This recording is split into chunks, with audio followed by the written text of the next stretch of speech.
It's such a pain to close my eyes. I'm falling in this deep immense. Would you ever show me through?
It's such a pain to close my eyes.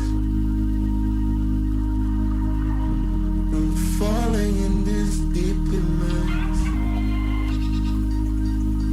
Would you ever show me through?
morning, everybody, and welcome to the One Game Invitational Showdown. I'm Neptura. It is day 4, and Torix is back with us. How are you, Torix? Thank you so much, Neptura, first of all, for the wonderful and a warm welcome. And it is the day for another day, another start for the teams once again. It is the B versus C group, as in today as well. So from yesterday, their standings, their performances, they will have to do something new if they want to gather some more points, to capture some more points for themselves. But aside from that, yes, it has been a great start of the day, and I know it's super early in the morning for you, but I hope you have grabbed your coffee for today's action. I have my coffee. There's another one downstairs when I need it. So when we go on break, I'll be grabbing that. But yeah, absolutely. I'm super excited for today's games because it is the final day for Group B. Yeah. That's the one for Group B. It is the final day for League. So they have to make sure they have the top of their game, everything going according to plan if they want to make it to the final. So that's definitely going to be a real storyline coming into today. We're going to want to watch out for all of those Group B teams, but they might have their work cut out for them. From what we saw yesterday, IHC with the back-to-back win. We had Nurzed from Skyforce doing some great work there. Great. We had lots of other, I know, lots of other Group C teams as well, making things difficult for Group B. So we're going to have to see how that goes. Yes, you cannot forget the team METERSHOT X-Star. Oh, no, their performances, the way that they played yesterday, like back-to-back hashtag number 2. Those were some crucial moments for them, but it's heart-wrenching for them as well because they couldn't get that winner chicken dinners. I'm not sure what happened after the 3 matches, but I suppose Team METERSHOT X-Star, they do definitely have a chance of today actually doing some great things for themselves. But going to the overall leaderboard, after the 6 matches of yesterday, we are seeing the DRS reclaiming that throne once again with 165 points to their name. Aegon right behind them. I think that's almost at 33 points, 23 points, in fact. 33 points difference. My bad, I'm bad at math, but there we go. 33 points difference. Eliminate Crew after that, 112 points. 7 Esports, 104. Dead Eyes Guys with the 100. Raw Esports with 92. After the hashtag number 5, we officially goes down from our top 100 spot. Yeah, absolutely. But these teams have done a really great job. Remember, at the beginning of yesterday, we only had 2 over the 100-point line, and everybody else was under 89 points. So these teams have done a really good job of staying ahead of the curve, ahead of the other teams, getting past 100 for those top 5 teams rather. And yeah, it's looking very close still. I mean, all the way down in 12th. It's only 77 points compared to Raw Esports' 92. So there's definitely a whole lot of room for shifting around. The other thing you're going to see, though, is that, the teams from Group C definitely going to have a bit of a hard time getting the top 5 today. But this is not a problem because, of course, we will be having them come back tomorrow and the day after for Group A. So it really is going to be all about Group B, trying to hold on those spots with as much of a gap as possible so that they don't go down too far, because it will be just our top 16 going through here. So the likes for Miracle Vibes and Skyforce, and they still have a little bit of work to do, but they've got 3 more days, so it's fine. It's fine. It's really gonna be all about Group B today. It's fine. The one thing that I really liked about For Miracle Vibes, ISC, and even Team Skyforce is that how you see they have only played a single day, and right after that, they have secured at least 50 points to their name as well. 52, 53 we are seeing in that line. Mapetex, they're not doing it that great in the day number 1, but so does A1 TMT, like 21 points after the 6 first matches that they have played yesterday. I think they still need to do some more work for themselves. They still need to have a a more calm and composed strategy for today, so they can like make something work out for them. Comes into the at least the first table, at least in the top maybe 15, maybe even 12 or something like that, if they want to like have a chance against the next 2 days that they're going to play. But aside from that, yes, Karma, oh no, things are not looking good for them, because we saw Karma in the first 2 days. Remember that they were up against Aegon XI8 on the Clash Drop on the military base island. But after all of those matches, after all of those fights, they are still like 25 points. There's a lot of work. There's a lot of work that a lot of these teams needs to do. But going to the overall MVP race, we are seeing a 3 from the DRS, the Killer, Giante, and Delta. And in the middle of all of these players, there is Crypto sitting with 21 eliminations. I mean, Crypto, I'm not surprised he's here after yesterday's performance. He had that fantastic game where he kind of outplayed that team until he couldn't anymore. And it's so unfortunate he couldn't get any points from that, because they still went out with 0 points or 0 eliminations. But it was just such a good show of skill. So glad he's up here. But you know what? Killer YT, 40 eliminations. 40! That's nearly double his teammates. This guy single-handedly dominated everything, whereas the rest of the players are like, we're less below 30. Let me go to the 40 marker. 6,000 damage. The damage I'm seeing is not that much. Even look at Delta side. 4,200 damage. Crypto with 21 elimination has almost like we can say 1,400 less damage than the one of Killer YT. 5,448. That's a huge number, a really huge number right here. But aside from that, yes, we still have to see like how this day is going to actually be, because Aegon is once again playing. DRS is also going to, I think it's the last day that the DRS is actually playing today. So for them to like actually like secure some points, this is the moment that they have to do, because they played the first days, that they got those winner chicken dinners, they were on the top.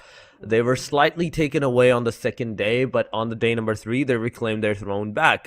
And if this is the DRS that we are seeing today, there is another chance that DRS might even make the standards even higher.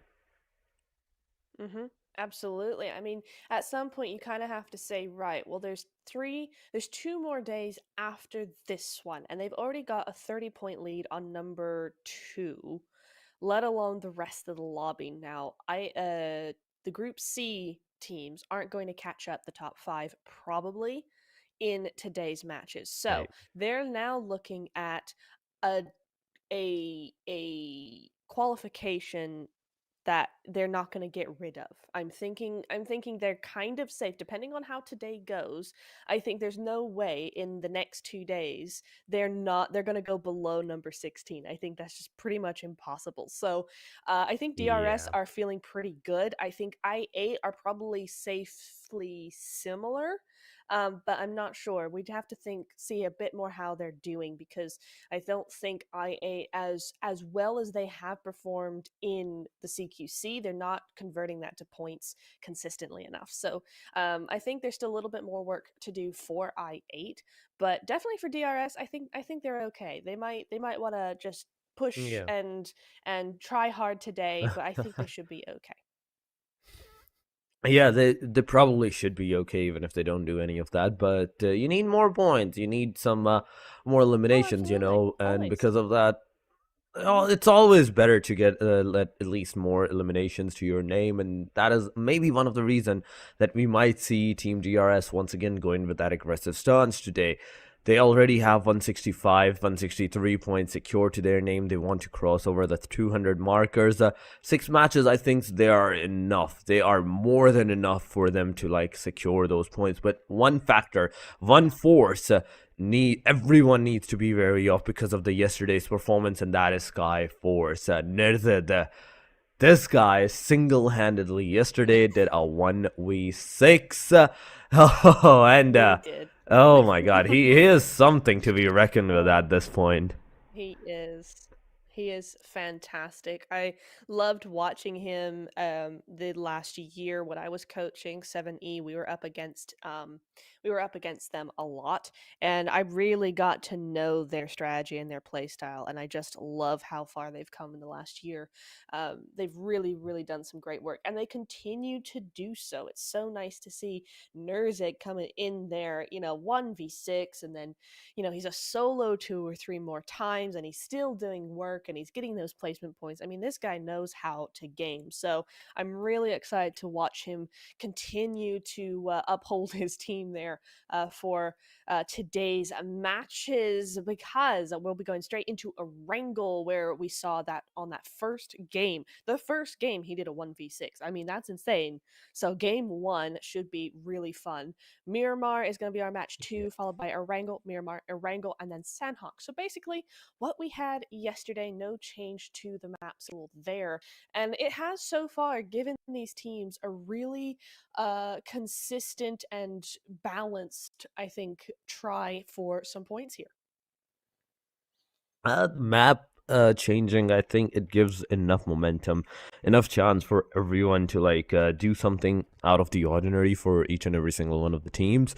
But aside from that, yes, the re-wrangles are definitely going to help a lot of teams, not just some, but a lot of teams to have an equal chance against each other. Miramar is where the teams are going to actually make a difference. And Sanhok, we all know it is going to be chaos at the end of the day, because the team knows this is going to be their final day. This is going to be the last match, so you need to go out with a bang, go for the aggressive stance, go for the early aggressions, the clash drops. Every hot drop might get contested at that time, but if you're talking about hot drops in general, even in Erangel and Miramar gets contested for the past 3 days. We are seeing that, Neptura, and I don't think anything is going to surprise me for today because of the teams and the way that they are actually playing. Erangel, yes, military base, Pachinkis, the Yasnayas, all those areas are going to get contested, same as the areas of the Miramar, like Los Leons we saw yesterday. Oh my god, the 4 different teams, 5 almost different teams against each other. Oh, that was chaos. That was chaos. And then in the next Miramar, we saw at least 3 teams go there. So it wasn't just a one-off. Same with Sanhok. There were a bunch of teams dropping boot camp as well. So it's definitely being a very, very sweaty, sort of aggressive tournament so far, and that's just what I love to see, because as fun as strategy and kind of playing it cautiously and playing the long game, as fun as all that is, it really is just fun to see strategy meet aggression like it does with these teams. So it is good fun to watch, but we'll be getting into it pretty soon, Torix, but I do just want to go straight back to that leaderboard just very quickly. We did see T2K still in the top 8. Still in the top 8, even though they didn't play yesterday. So their point difference was a pretty decent one to be able to come in through tomorrow and probably be, at least top 16 still. So that's a nice little booster for them. But we will be getting straight into the match, game number 1, and we are going straight across the southern side. How many teams are going to go to military base? Oh my god, I think at least 2 are definitely going to go. But I think NB Esports I8 crew, they're starting to go towards the Novorupnoi, I think. But Domain, I think he's changing his position to the Ferry Pier side. Milta City, we are seeing almost being crossed over by Team NB Esports right now. They have crossed Milta, they are going to the prison areas, but I want to see all those Pakistani teams, all those regional teams where they are going to go. In fact, because IA takes that clash, METERSHOT X-Star, they go towards the Severny side. But this time around, Severny, I don't think it will be accessible for these players. And they have to think of something new because of that. Domain is there, Sneer Sec, but I think Sec is on the complete different path. I think he dropped on the car vehicle, and now they're going for that vehicle approach where they're going to take the vehicles, take their variant drop locations, then decide to take that loot. But Akaz, He is the one that says no and goes straight in the shelter, but fights are actually happening right off the very bat. We are not seeing the clash drops fights, we are not seeing the hot drops fight, but we are seeing some fights that doesn't even require anyone to be at anywhere. Leo, Krita, both of these guys from the team 2 Astra side are going to get eliminated, but Circle, oh no, what? Whoa. Oh no. Poor Aegon, okay? The first time they don't get hot dropped, they have to go so far. Wow, this is very interesting.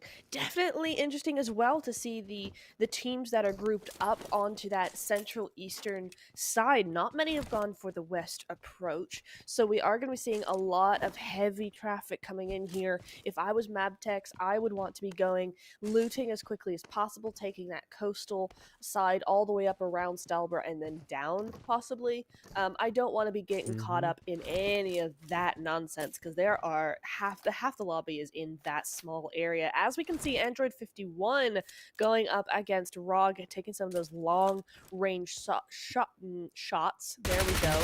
CMF as well, taking some points. 77 losing out at least one player there. They're gonna have to be very careful. Oh, when he does it.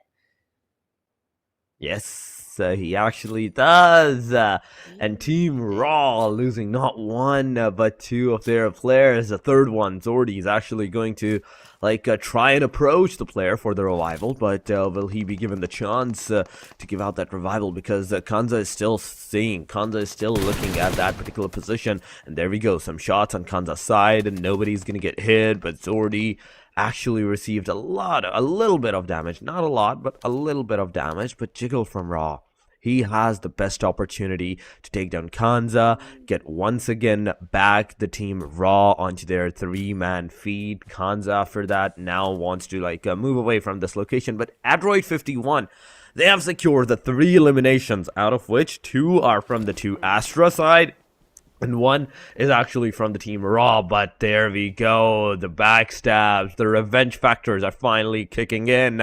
Rums gets the elimination. Mukesh, Kanza, and Rex, these are the 3 guys that are going to be the final hope now from this point onward. Rex and alongside Mukesh are together, but Kanza's HP is super low right now.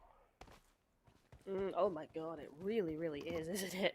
Wow, we did lose 2A there, so that is going to be them going out. MB Esports gathered up that solo and said, yummy points, thank you very much.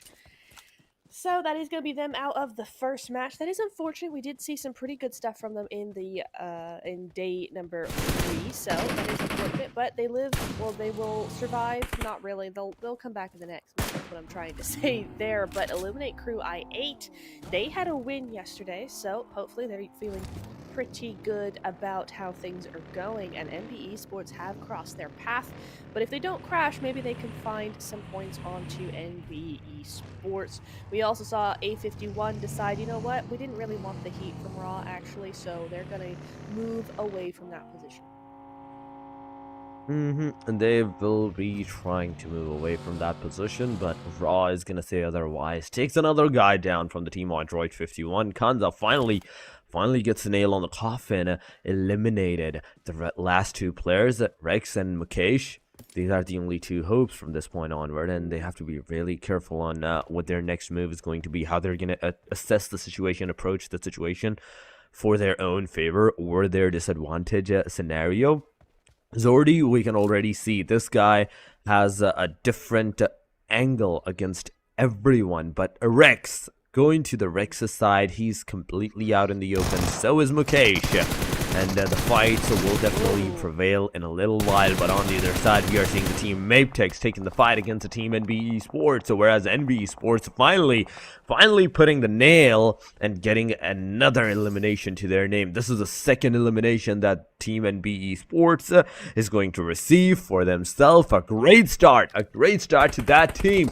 But yes, today's lobby is not that much high. We are seeing only 15 total teams, out of which 1 got eliminated, and we are down to the 14 number now. Rex being the final hope of the team. It's everything on his shoulders. He's trying on different paths, different angles. Takes another one down before Jiggle gets the elimination and survives with his teammates. Zordy, Sleepy, both are going to get the revival, and Team Raw is going to receive the 4 eliminations that they need.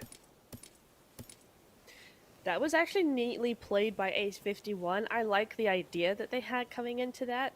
I'm not sure what really went wrong there, but honestly, that last player had a good defense. He was trying his best. He got one knock at least. He did a really good job there. So GG's A51, I think probably they didn't have enough loot and they were probably slightly too scattered. So unfortunately didn't work, but I do like the idea. You know, they retreated a little bit. They allowed Raw to come in. They funneled them up a little bit, and then they wrapped around and tried to kind of trap them in kind of their own little play. So it is nice, you know, you kind of try and bait a team out and go, you know, oh, we're retreating, oh no, come chase us, and then you wrap around and get them, you know. It's something that you can see teams do, and it's a really nice kind of mind game type strategy that I really enjoy watching. So GG's A51 didn't work out so this time, but you get 3 eliminations anyway, so not the worst. We'll be seeing more of Raw as they try and heal up eventually. Oh, but that was a killer YT knock there. Nice spray coming in on to top. Oh, Skyforce in the middle of a bunch of things here. You got DRS. You have I8 crew. I think you have another one as well. Oh no, Icy going down as well here as DRS takes out top. So that is going to be top out of the match very quickly here. Oh, Domain taken out another. Now it's just Action and Nurzed. These two guys, they're going to be wanting to make a quick break for it. That is unfortunate. Well, they do have to like completely go from this point onward. They don't they can't afford to stay at the same location anymore. But the rest of the teams, they're also taking the fights. Mapex being on the receiving end. Jiro. That was a wrong move, going completely out in the open. Fistboy easily spotted you, got the elimination, and now Mapex is also down to the last 2 man. Esports, the 3 eliminations that they have for themselves, they are on the top, I think, of Yasnaya Poliana. This is the complete barren farm areas of Yasnaya Poliana's northern area, and they're trying to go towards the Stalber side. I don't think that's a good idea. You need to, like, I know the circle is on the north, but you don't need to go that far. You have to stay in a centralized position. Do not go to the corner side of the Stalbers, because it's always going to be a hard-hitting factor for you if it comes down that the circle is not there. And in fact, circle is actually not there. Just look at that. Circle has taken a shift. Circle has gone to somewhat of the Rozok area and somewhat to the Severny angle. But Jiggle, once again, Team Raw versus the Team Aegon XI8. There we have it. The fight has actually begun, and Crypto is on the receiving edge right now. Dang, I got ID. They had an easy start to the game, but they had to move fairly quickly because of that zone. And now they move up against Raw. Raw, who has that momentum from their previous engagement here. 5 eliminations coming through for them. But again, they just don't have those heals. Look at their health bars. None of them are really feeling all too great. You know, one might have a cold, maybe a little bit of the flu coming in here. But Igon I8 took the opportunity and ran. So I8, hopefully, for this bit, they're going to be able to keep their 3-man team go on in. They are in zone right now, which Raw is not. So we might see perhaps a turning of the tables, but for now, Jiggle's going to go rescue Sleepy. They've only got 1 buggy, which is interesting. And so they're going to try and loot up just a little bit here. But where is I8? That is the question. I mean, if I was them and Raw had just taken Crypto from me and I knew they had to come in to zone, I would be on school so fast, just spraying them down. Because seriously, you can absolutely do that. Definite. And right with this, there's a lot of other factors as well. Not only school, you also have some more different angles that you can actually use, but school is going to be the safest option there. But there we go, Circle already taking another shift, and METERSHOT Star being on the really centralized position, dead center position of that circle. They're going to be surrounded by everyone at this point because there's a lot of teams still standing into the match. 7 Esports near the Undergang Slayers. There's the Skyforce near the Deadeye's guys and the team METERSHOT Star. There's Deadeye's guys, the rest of the 3 players, and near the team I8 crew. So not only like it's just a one-way fight that's happening, it's already the invitation for the third party's angle, the third party shots from each and every single angle that the teams can actually pull off. Undergang Slayers also needs to get inside of that circle, only 10 seconds before the zone starts to shrink, and Deep Pressure Surge taking Wiper down. It is a confirmation. Deadeye's guys finally securing their first blood in this match. Really nice. We've been supporting Deadeye's guys a little bit since day one. Since then, they've not had the best of tournaments. They've been fairly consistent, but it's not been like what we were seeing last on day one. But Undergang Slayers have a little bit of a tough time right now. They're pinning IHC and another team right there, so they're gonna have to be very careful how they play this. I'm not sure who the other team is behind us, but Mabitech does go out. Unfortunately, I8 did find them and take them out, so it will be the third team to leave us. So Mabitech's going out for now at least, but we will be seeing some more of them in the next game. I8 moving across Rozhok now. They're being pretty slow with their rotations here. You know, we've seen everybody else kind of move into position, but you know what? Sometimes that can really work. The other team is 77 Esports, as one of the undergangs do end up getting knocked there, but I don't think IHC are going to push here. They're definitely not able to, but this is really nice from Sus. Oh my goodness, that should be so good. It is good, does connect, just not quite enough, but it is enough to make him kind of back off and go back to his teammates. Nicely done. Nicely done. And even though that first aid kit that was out in the open for him to like actually take, it was a good start as well. He know that he needed a first aid kit there, so he made sure his team had at least dropped one at that point. 7 Esports once again on a close quarter fight, but nobody's taking that initiative. Nobody's taking that initiative against each other. Agonix I8, they're also slowly and steadily assessing the situation, approaching near the team I8 crew. It is I8 versus I8. In the meanwhile, into the kill feed, we are seeing the team at Deadeye's guys taking another fight. So not only it's just Aegon that they are taking the fights, it's Deadeye's guys as well. That's some knocks coming on the team Raw side.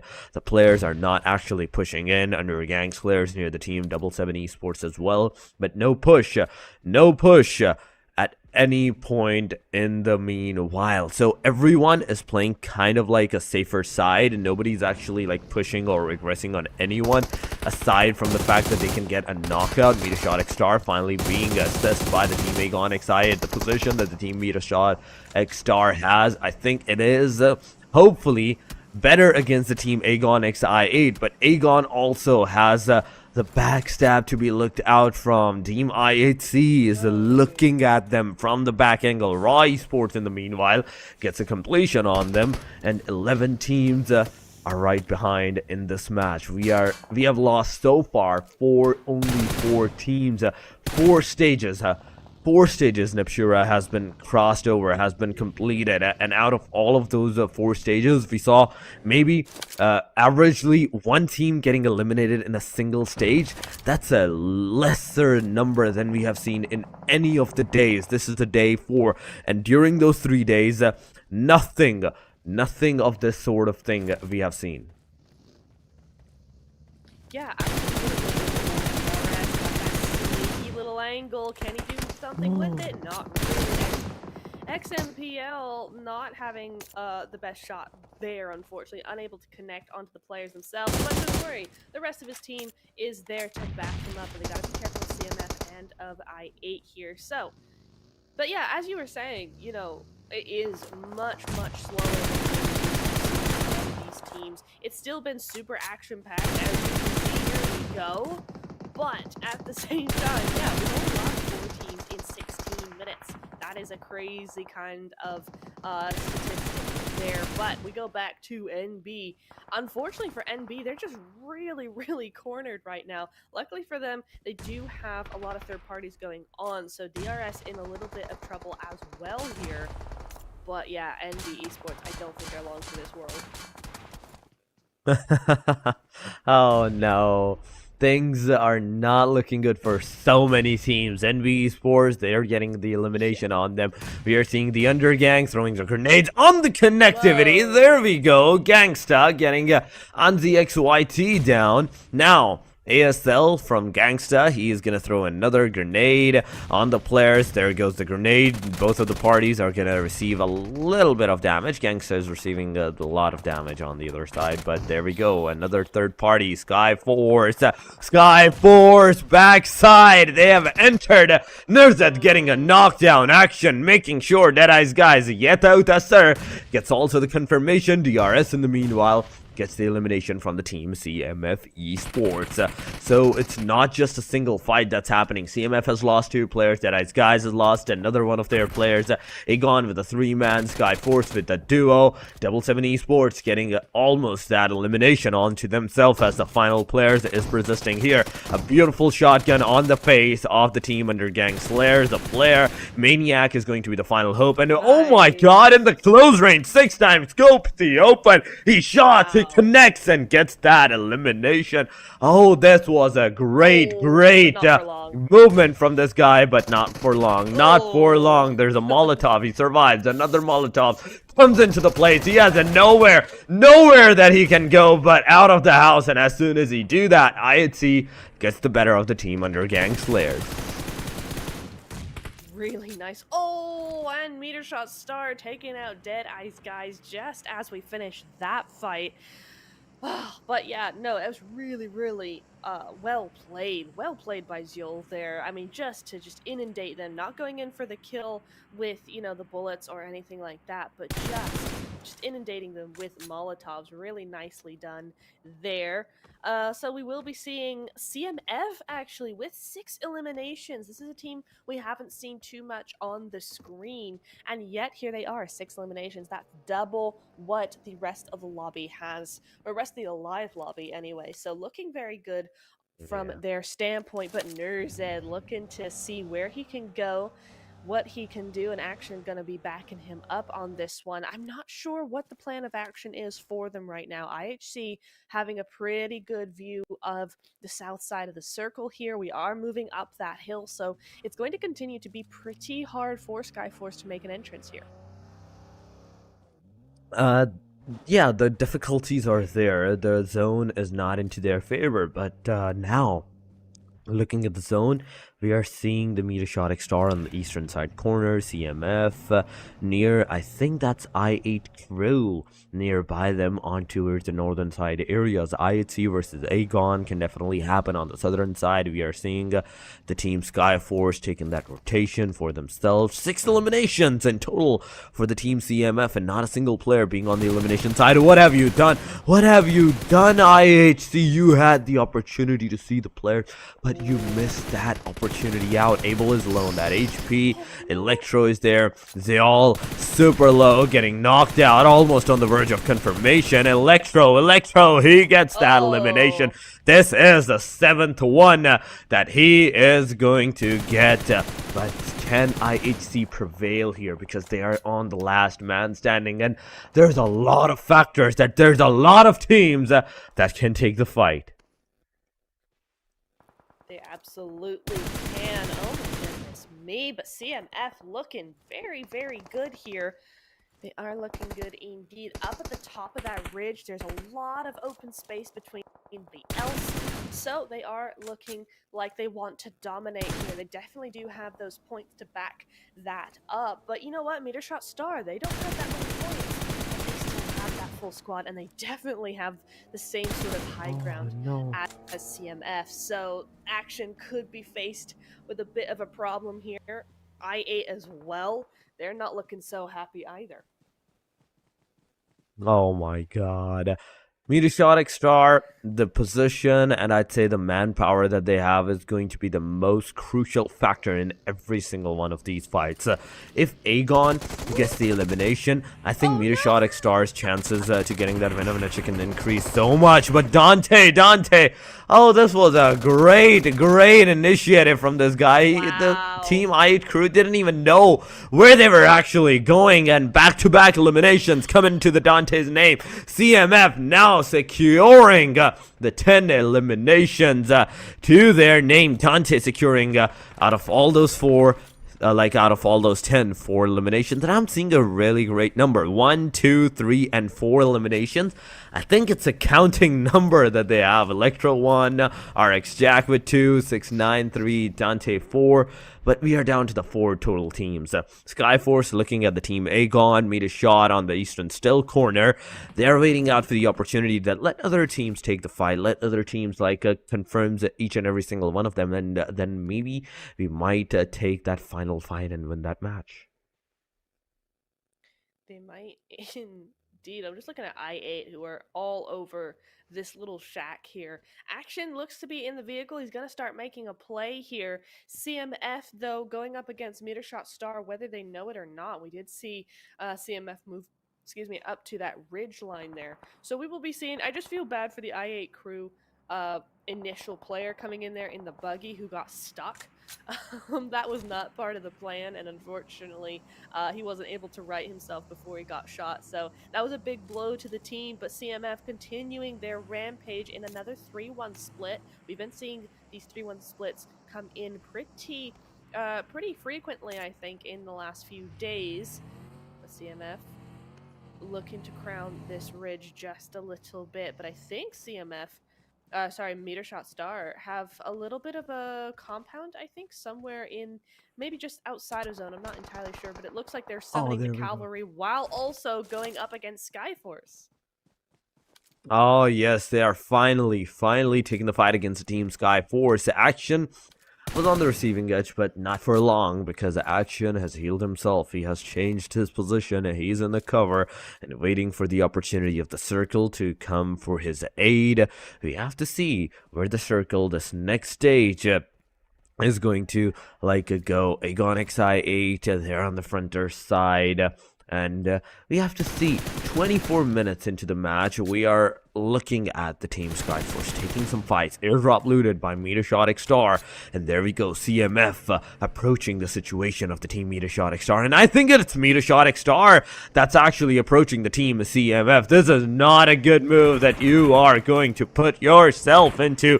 Electro, you are behind a car. Yes, but Team METERSHOT Star, they do not know. They do not have the location for you. Even Skyforce has it now, the perfect opportunity to take down to Team METERSHOT Star. At this point, Wanted also got spotted. Some shots, one headshot. The other one was a body. The rest of all the 40 bullets were missed on the player. Skyforce, you have to be also really careful because you're on the corner side. You're near the Team Aegon XI8. It is a 3 versus 2 scenario. Electro with the Molotov gets Wanted down, and now this will provide the opportunity for the Team CMF to actually aggress on the Team METERSHOT Star. Will they do that? Will they take the opportunity? Because there's another one. Fury on his knees. Tabby and Funk, the only two hopes for the team. The revival coming in from Funk's side. But before any of that revival, there's going to be a lot of smokes. There's going to be a lot of virtual covers that they can hope to get that revival done beforehand. But there can be some car burst down, and what? Why? Yeah, no, that was an accident. He couldn't crawl away in time. That's a big rip. That is unfortunate. That's definitely unfortunate. MS Star, they're doing such good things. That push, the run around the vehicles, all of that is always really good to see. I enjoy watching that because to me, that's a sign of a really good, comfortable team. Oh, Action out in the open. What are you doing, man? Nice. Doesn't have a vehicle, but gets saved by the bell. Nerzed gonna come in clutch there for his teammate. But going back to MS Star, I think Again, the ideas are good. The execution is what's lacking there. I'm not sure how we could have done that a little differently, but at the moment, oh, I was going to say getting saved again, but action does go down. I8 now having a little bit of a say in what's going on. Dante coming down that hill, though, as you can see in the car, he's running around as well, but surely Nerzed's got a little bit of an angle onto I8 here.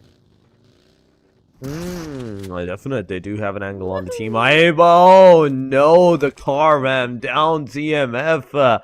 13 eliminations to their name. Once again, Team METERSHOT coming so close to the victory, yet they are so far. Once again, on the hashtag number 4, they go Skyforce as a solo, CMF as a duo.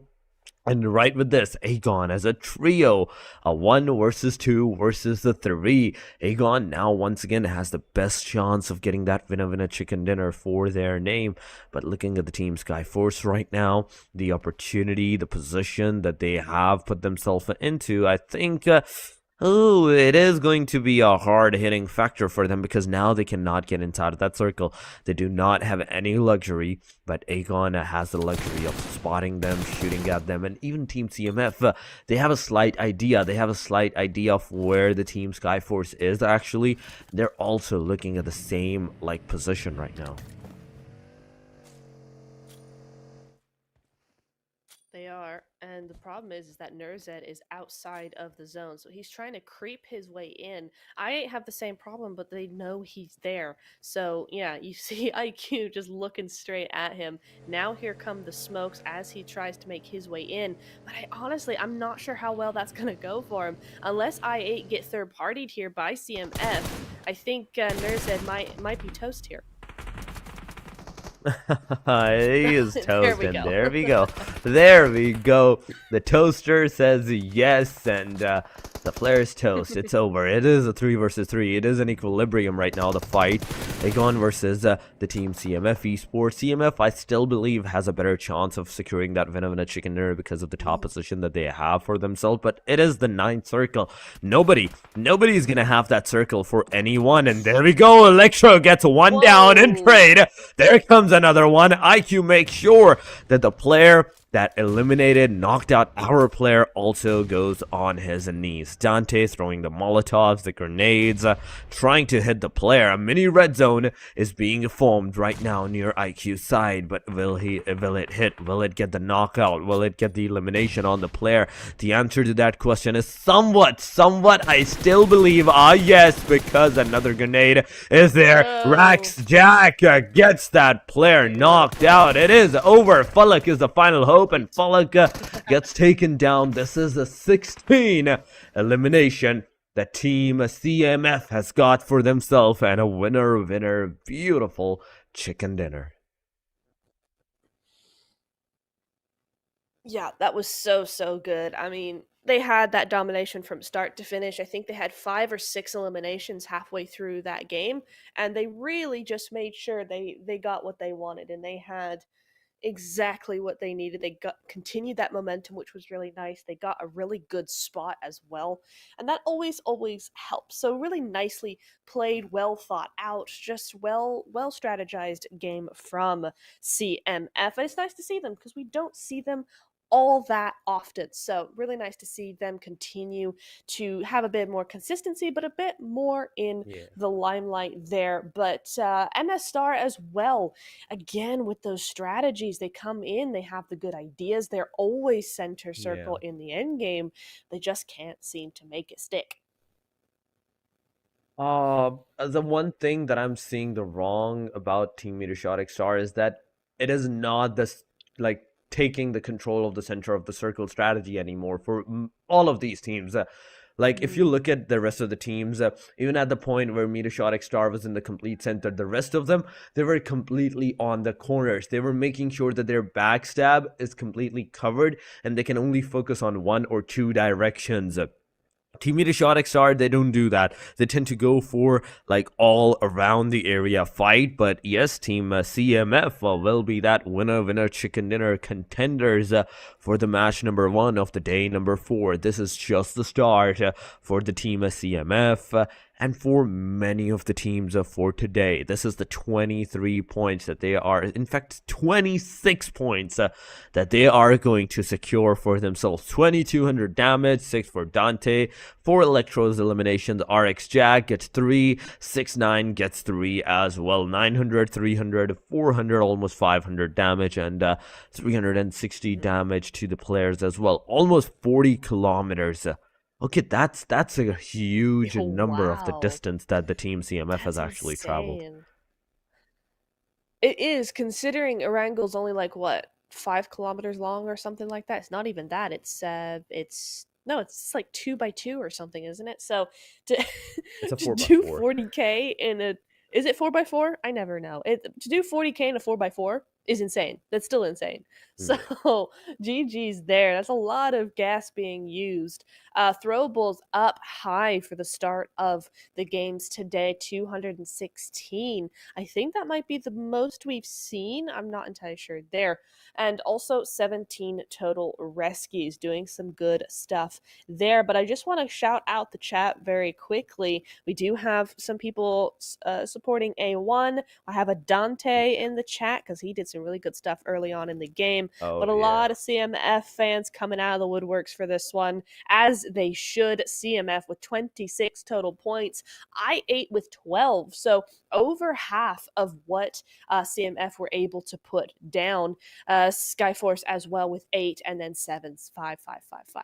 So it goes down dramatically for this one. So very nice from CMF. Definitely a very dominant game for them. I'm definite because not only we don't usually see this kind of like aggression on the team sides. You remember this, the lobby was not even full. There were 5 missing teams. And imagine how much more points the teams could have secured if those 5 teams could have joined into the match. But Dante is the MVP. 90 meters. There we go. There we go. Less than 100 meters. Longest distance and 993 damage. This guy has done for the team. 27-25 survival time and an MVP points of 6.49. A great start to the team CMF Esports.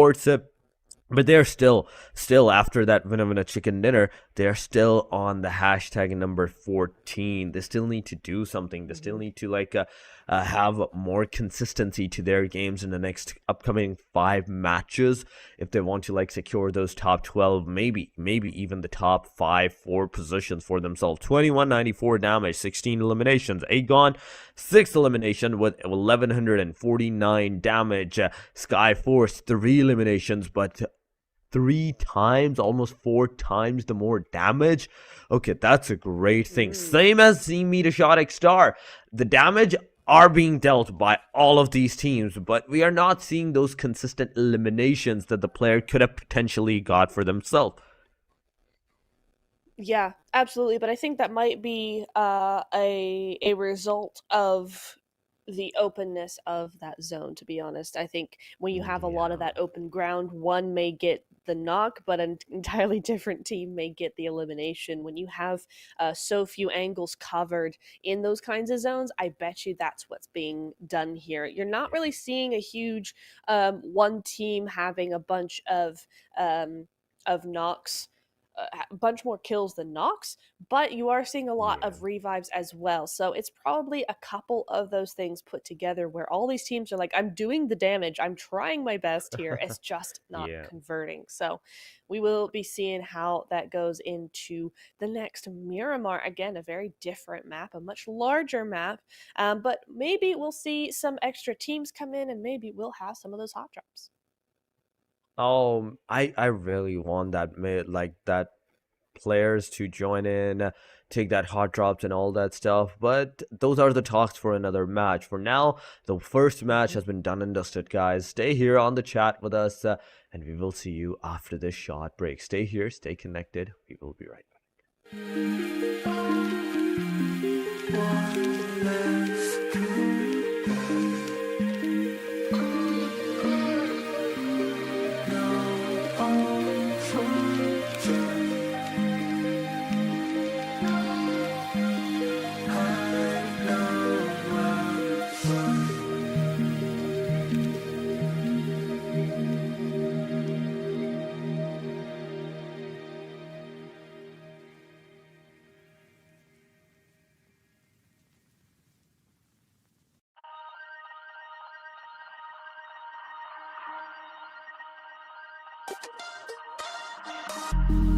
It's such a pain to close my eyes. I'm falling in this deep immerse. Would you ever show me through?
Welcome back, everybody. We are here for game number 2. We had a great game number 1, but we're going to be going straight into Miramar in just a second here. I mean, who did well in the Miramars yesterday? We had 4MV do super well there, and we also had, Yeah. who won the other one? Do you remember? Game number 2. I don't. Game number 2, I think. I don't remember, to be honest, which team it was actually. That's crazy. But I know one thing, that METERSHOT X Star was on the hashtag number 2. They got eliminated at that time. Oh, I remember that, but I don't remember who got that winner chicken dinner. But if I have to, like, take a slight guess, I think it was somewhat of the scenario in between. it was somewhere in between. METERSHOT was there. There were like for Miracle, the Yeah. CMF was there. I think it was Oh, CMF. I think it was no, it was CMF for Undergang either. I Slayers. think for. Oh, was it? I think it was on the beach. Oh yeah, it Yeah, was on the I beach side. Yes, think. the fight was that. Yeah, up against MS. Yes. Okay. Yeah. They definitely won. Yes, I remember now. We got there in the end, but yeah. So those two teams did win the last two Miramars yesterday. I mean, does that come Yeah. into play though today? Are we going to be seeing something similar here? We might not, but judging from the plane line, oh my God, oh no, this is going to be so hard for so many Mm. teams. Oh my God, Impala, Los Leons, Los Higos, but the northern side, the El Pozo, the La Cobreria, the Torre Ahumada, all of those areas, even San Martin, it's not accessible. You cannot go there without some vehicles. But this gives a lot of opportunities for yesterday's early clashes fights at the Los Leons. Let's see how many teams do Oh. drop there, how many teams do take that fight, and I'm seeing Maptex, Team Aegon. Nearby them is Team I8 Crew as well, but Skyforce is actually going for a split angle drop. What? Interesting. We will be seeing how that goes. Oh, a nice zone, though. I love this zone. It helps so many teams for the moment, at least. There's a lot of teams over in Picado, but also we having a hot drop over in El Hazahar again. That has not stopped anybody. IHC gonna be clashing there with, I think, 77 Esports, but we already have it's A51. Oh, okay. So we got a clash with IHC and A51. Unfortunately, A51 looking to be slightly on the losing side there, as we will continue to see them go through Raw and 2A. Again, a completely different map, and yet here they are. Igon I8 can't seem to get a break because Raw is there as well. So we will be seeing how that goes for them over in Los Leones. Oh my goodness. So many teams, so little time. A lot of teams, a lot less time. 2 Astra once again joining with duo this time. Almost already. Scray has been eliminated. Fearless is going to be the final hope. AKM in his hand. He has to use that AKM, but he's up against Uzis. He's up against those close range deadly beast. And there we go. Raw getting that elimination on 2 Astra's 2 players. That is 2 eliminations to their name right from the very get-go. IHC securing that 1 elimination. Close by to them is going to be Adroid 51 near the Team IHC side. But the fights, how long from this point onward are the fights actually going to continue? Because now, before the teams didn't know, like, there were another team nearby them, and that is one of the reasons that first elimination got took into the place. But now, as they know that the players are in this designated location, how well are they going to assess the situation and check their surrounding before moving forward? I just love on the minimap they're both green little circles, and I'm like, hey, that's too many for one team. There's something going on here. There should only be 4 of those, and instead it looks like there's 7. So that does go in keeping with what IHC have done. They've gotten 1 elimination so far, but it looks like both of these teams are kind of spread out amongst each other, so it's going to be really hard to find a sort of strategy that is going to work against them. You can't really group up too much. So it will be interesting to see how they play this in terms of the gun skill.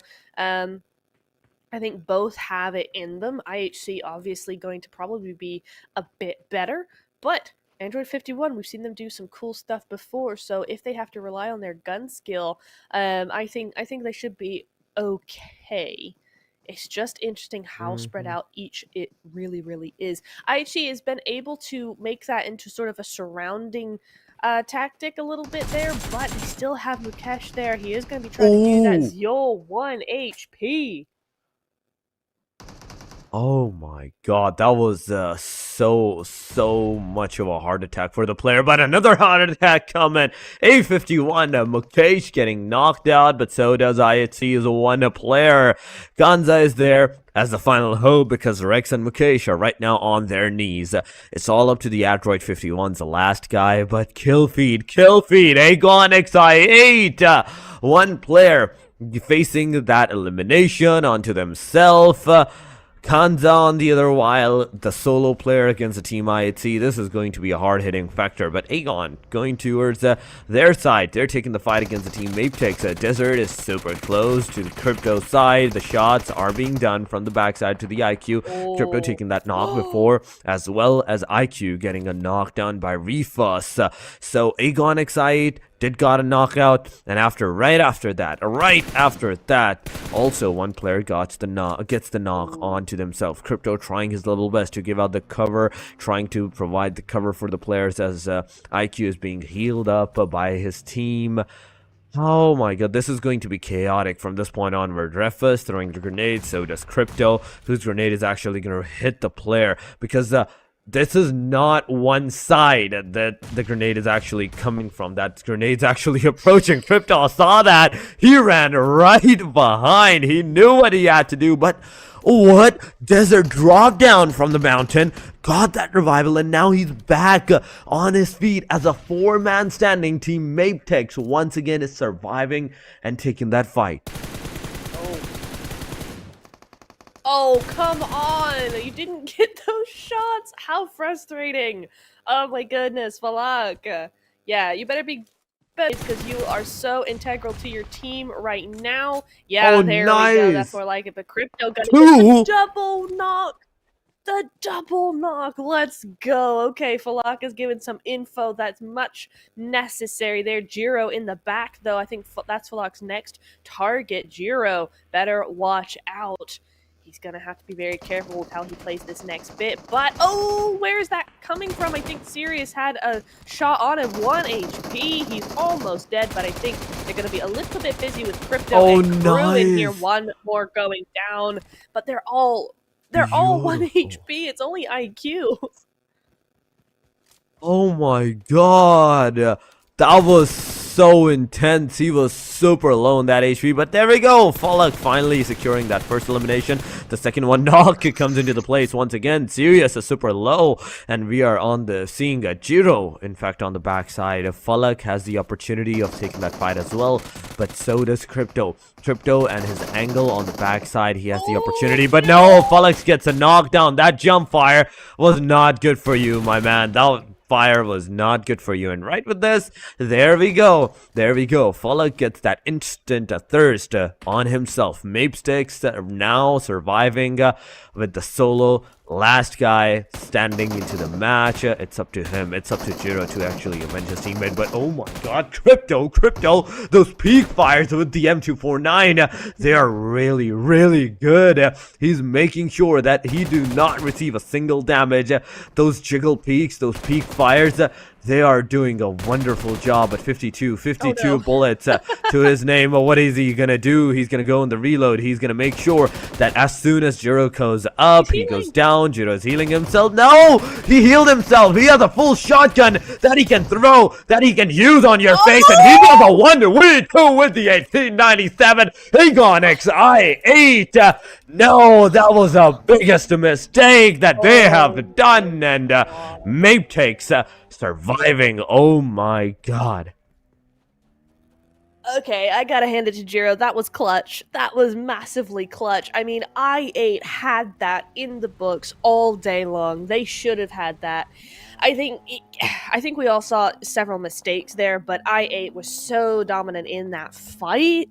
But Jiro coming in, I think, yeah, it's a combination of Crypto waiting for him to heal up. I don't think he quite heard it. It's, you know, the first aid kit or even the med kit is not as loud as bandages are, so I don't think he heard that he. Oh, hang on, Godless with the mini. Let's go, XMPL.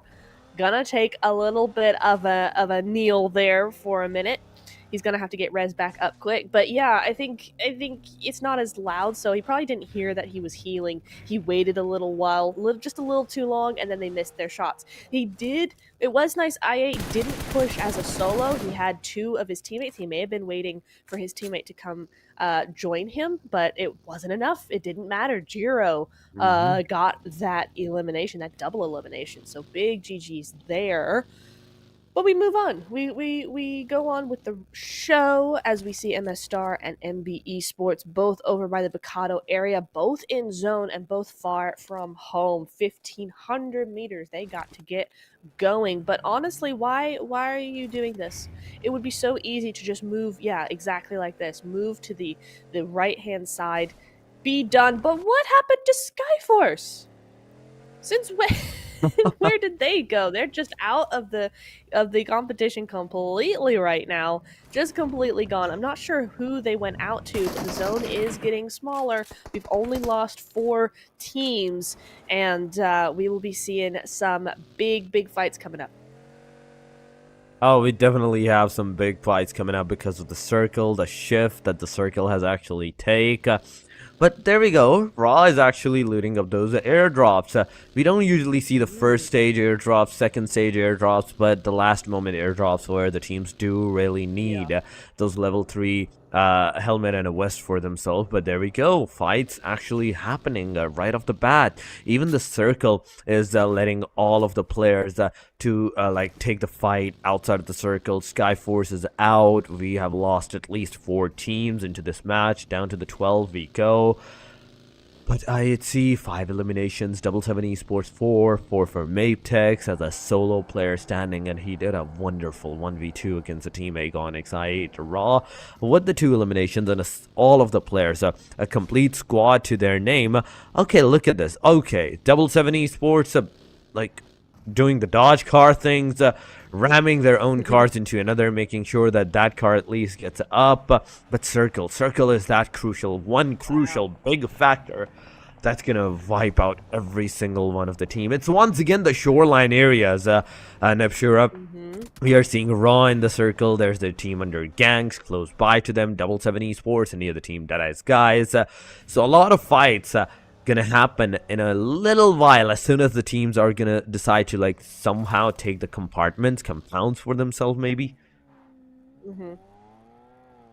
Yeah, absolutely. I8 crew, you could see them up on top of those Los Leones cliffs, so they're looking pretty happy right now. They'll have a good scope of things, at least on that side of the zone.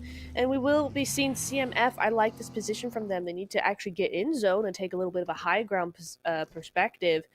But it's looking good for them. Raw coming in as well. They're inside zone, I think. I don't think they're in outside zone. No, they're not. So they're looking okay as well. It is a nice zone, though. I actually really like it. It's not too hard yet. You know, a lot of teams have a lot of space to do something with. There's not a lot of teams everywhere. So there's freedom to kind of get where they need to be.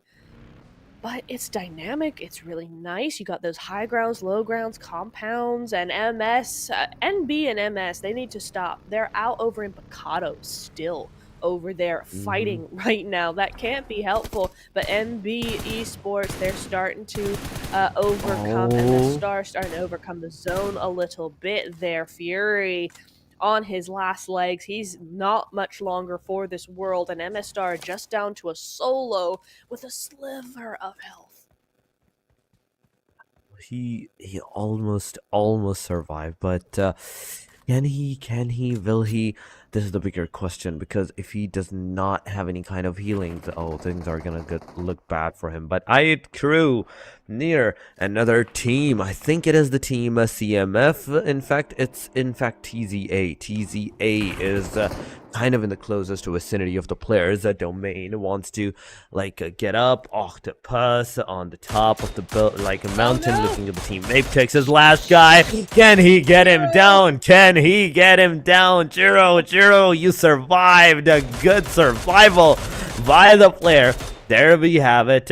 There we go. But Viper is also going to throw some grenades. Is also going to make sure that some grenade might hit the players, because there's a lot of teams that's kind of like close to each other angles. Domain receiving a lot of damage. from the top location. He does not have the visibility of going to the safer side cover. CMF is the only team right now that's outside the circle right now, and they're gonna struggle somewhat. They're gonna struggle because look at this. TZE, in fact, Team BIT has taken another player down of the Team CMF, in fact, or is it Team Deadeye's guys that have done that? Because so far, it's TZA Crew versus Deadeye's guys versus the Team CMF. It is indeed. And if you notice, did you see IHC up in the northern corner? They've just snuck by everybody. And I'm just like, when everybody is done with this, these fights down in the south side, they'll all move up, all tired, and they'll just be like, oh, hi, IHC. And they're like, hi, how are you? We're full of everything. We haven't fought much yet, so welcome to the party. Thank you very much for the sacrifice. We'll take those points now. So that's going to be fun to watch later on. But at the moment, it's CMF versus Deadeye's guys. Precious trying to do his best here. He's got a teammate up at the top as well. It's a Claw up there as well. So that's nice. But Deadeye's guys, I'm just looking now. No. Oh, that was a nice shot. That was tasty. Dante gonna come in with the spray again, trying to do something here, but it's just not enough. That Scar and 6 times a little janky as we move over to Jiro. Come on. Yes, he gets it as well. 77. Esports goes down to that rifle, that beautiful, beautiful rifle. It took down I8. It takes down another team. Dante goes on down. It is going to be DE Esports to take that win. CMF, our match 1 winners, go out. Oh my god, we are seeing a lot of information being processed at the same time. Crew domain, he gets one down. Can he get another one? No, he jumps out. He gets taken down by Sussex, and now domain with an instant confirmation. It's all up to Octopus. Crew being down the last guy standing. Octopus, UMP 45. Can he get a connectivity on someone? Can he get a knockdown in the closer range quarters? And the answer is no. Gangsta gets the elimination. Zeol also gets Team NB Esports. Okay, that's something new. 2 players of the Team NB Esports gets taken down before Team METERSHOT Star also faced the wrath of the Team IHC's the spray. They are out of the match as well. We are down to the top 8 teams. 18-minute have already been passed. DE, Precious Sir, taking the team right now. BIT down, in fact. 1 player, 2 players are down.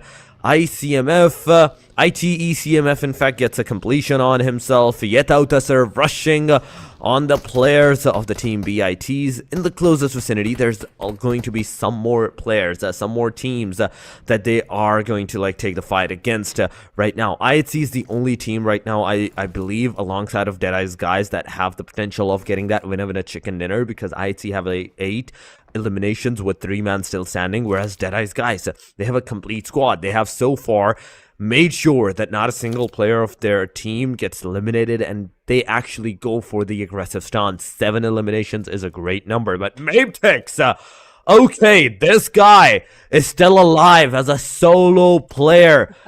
And I want to see where, because not only he got 1 complete team out, he also made sure that rest of the players from some different teams also gets the confirmation. But yet out Sarah getting a confirmation.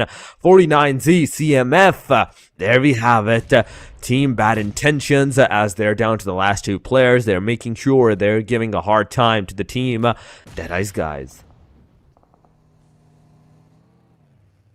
They sure are, aren't they? 7 eliminations, as you said. I mean, Deadeye's guys having that same sort of momentum that CMF did in the last game. So this could be promising for them, very much so. But they need to make sure they don't get third-partied by Jiro for a start.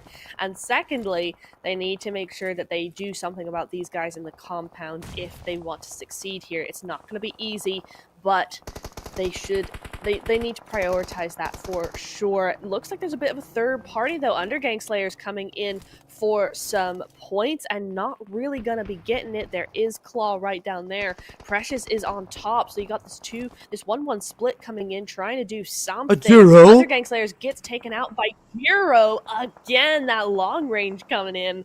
Claw is still up. They still got 3, and now it's their time to move on in. They just need 1 knock. That's pretty good. Alpha just down to a few HP. They need to push somewhat now, if possible. Oh, but he's got a sightline.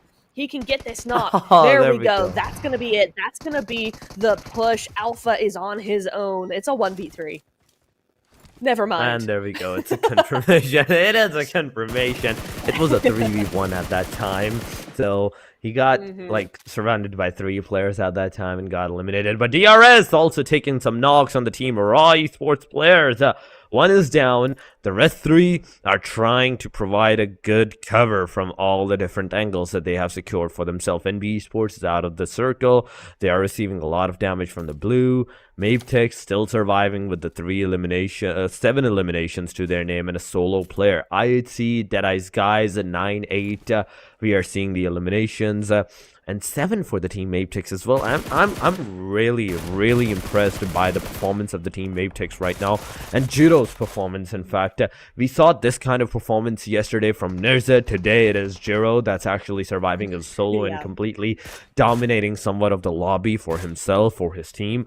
Godless is also trying to find out the team NB Esports, the last guy that's standing, that's in the I think this patrol station. But, oh, someone is going to go for the rush, and there we go. It is over. IHC securing those 2 more eliminations, getting their number high up to the 10 marker. Double-digit eliminations have been secured by the team IHC, and as they secure their double eliminations, we are down to the top 5 teams, out of which DRS is also, oh my god, on somewhat of the receiving edge. Sorry, I'm just slightly distracted. Rogue just backed up. He reversed his car all the way back across the street. Did you see that? He was in reverse that entire time. I have never seen that. It's usually such a cumbersome way to drive. But okay, he did it. He just backed up entirely into that compound there. There he goes, right way up. But that was so weird. Okay, sure. Wait, what?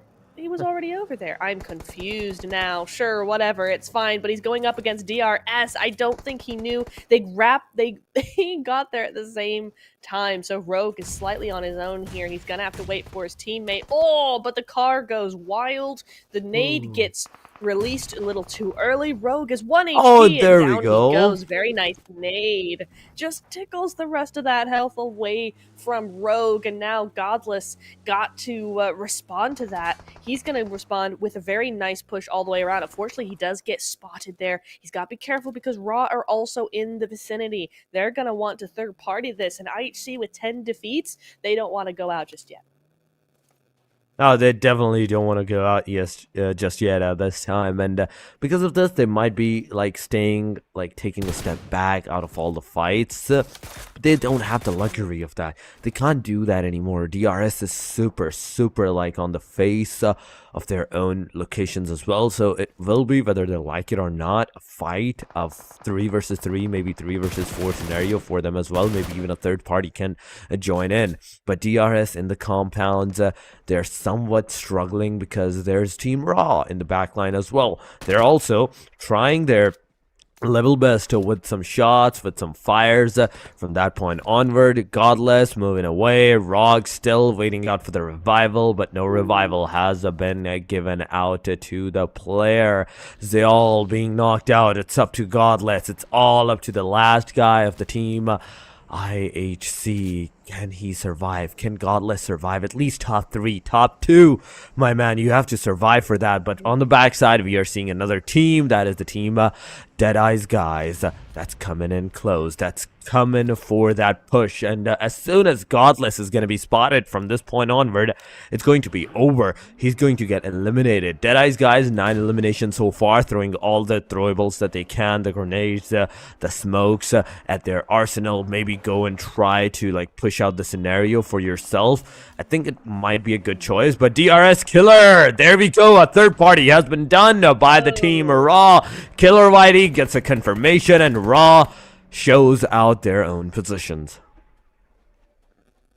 They do indeed. I mean, that's the good thing about a third party for Godless, for IHC rather. It's it's not the end of the world because yeah, you have to be careful of them as well, but so do DRS. So it can play in your favor. IHC we're able to get that res up. So Zyol and Godless, they're gonna be our duo right now. But Nova, oh my goodness me, he almost does it, but Nova, he's got it, and he confirms immediately all that resing was wasted because Deadeye's guys are waiting in the wings for that.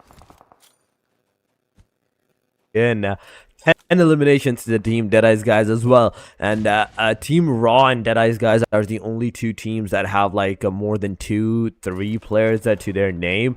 Aside from that, we are seeing a solo versus a solo. It is a 1 versus 1 versus 1 versus 3 versus 4. Raw, if they stay back, if they let all of these fights happen, I think they might have the chance to getting that last team eliminated and get that 7 points win a chicken dinner. But aside from that, if Deadeye's guys wants to take that fight consistently, they might have more than 10, maybe even 15 eliminations to their name. But oh no, oh what? He gets 2 down. Godless, that was an insane moment.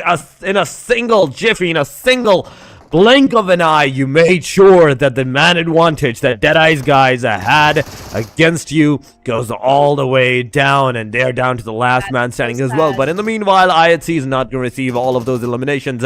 Those eliminations are going to go to the name of the team Raw Esports.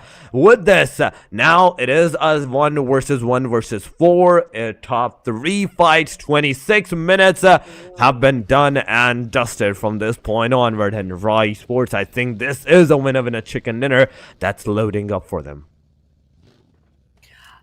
That was just another crypto I8 situation. He got the double knock and couldn't confirm before Raw rolled up on him. So that's so sad. But I tell you what, his here, Jiro is still here. He's got 6 out of the 7 eliminations for Mabitex even, and he's just chilling. He's in zone just barely, and as long as he keeps to himself and doesn't make any more noise, he's got an easy top 2 here. It's a 4v1 otherwise.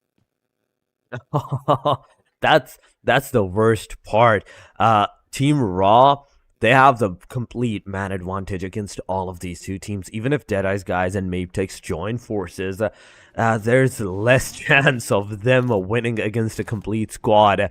So it's up to the fight on who's going to stay and who's going to stick to the top 2, maybe, from this point onward. Zordy's from Raw, he's trying to scout out the positions, open areas. He's not looking in the compounds. He's actually going for the complete open areas, maybe trying to find out the players, because he know that nobody can be outside of the circle right now. They don't have the luxury. But here we have Jiro, that's outside, sleeping from Raw. As soon as he's going to close in, Raw is going to throw a grenade on K-Losser, and it's a confirmation. Jiro is the final hope right now for the team. Is he going to deny his elimination? Is he going to deny that kill to the team of Raw or not? The answer is no. He gets chased down. It's a confirmation, and Raw with that winner chicken dinner to the name of the Miramar match.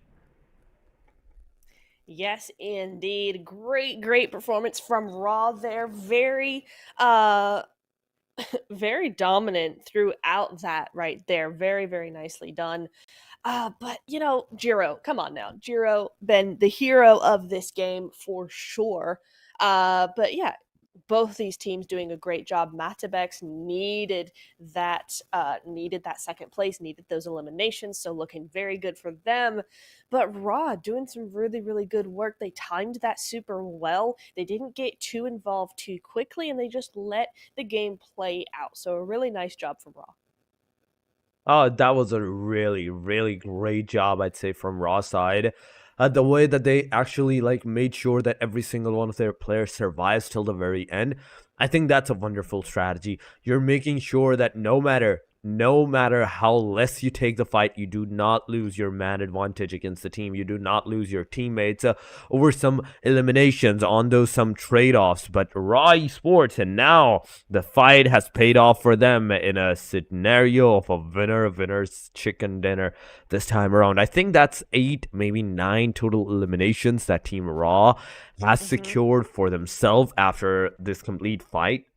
They got DRS's kills. They got Maptix's kill and 10 eliminations. That's Yeah. 20 points that they are going to secure. Zordy is going to be the only guy that do not have any kind of elimination for his team, but the damage is there. The damage is there. He tried his level best, but he couldn't succeed. 4-4 for Prabin and Jiggled from Raw. Sleepy getting 2 eliminations and a total of 1932 damage that the player has actually given to the teams. Raw Esports, with this win of a chicken dinner, now is on the hashtag number 5 in the overall ranking. They are indeed Raw. An excellent performance from them.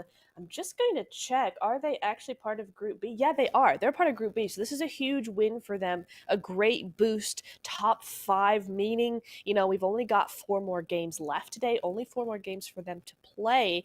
And so it is looking pretty good that they will maintain their top 16 throughout the next couple of days, just because of that big win, putting them into 5th place. That feels pretty safe right now. Oh, it is kind of feeling pretty safe right now. 58 eliminations we are seeing, 58 knockouts we are seeing.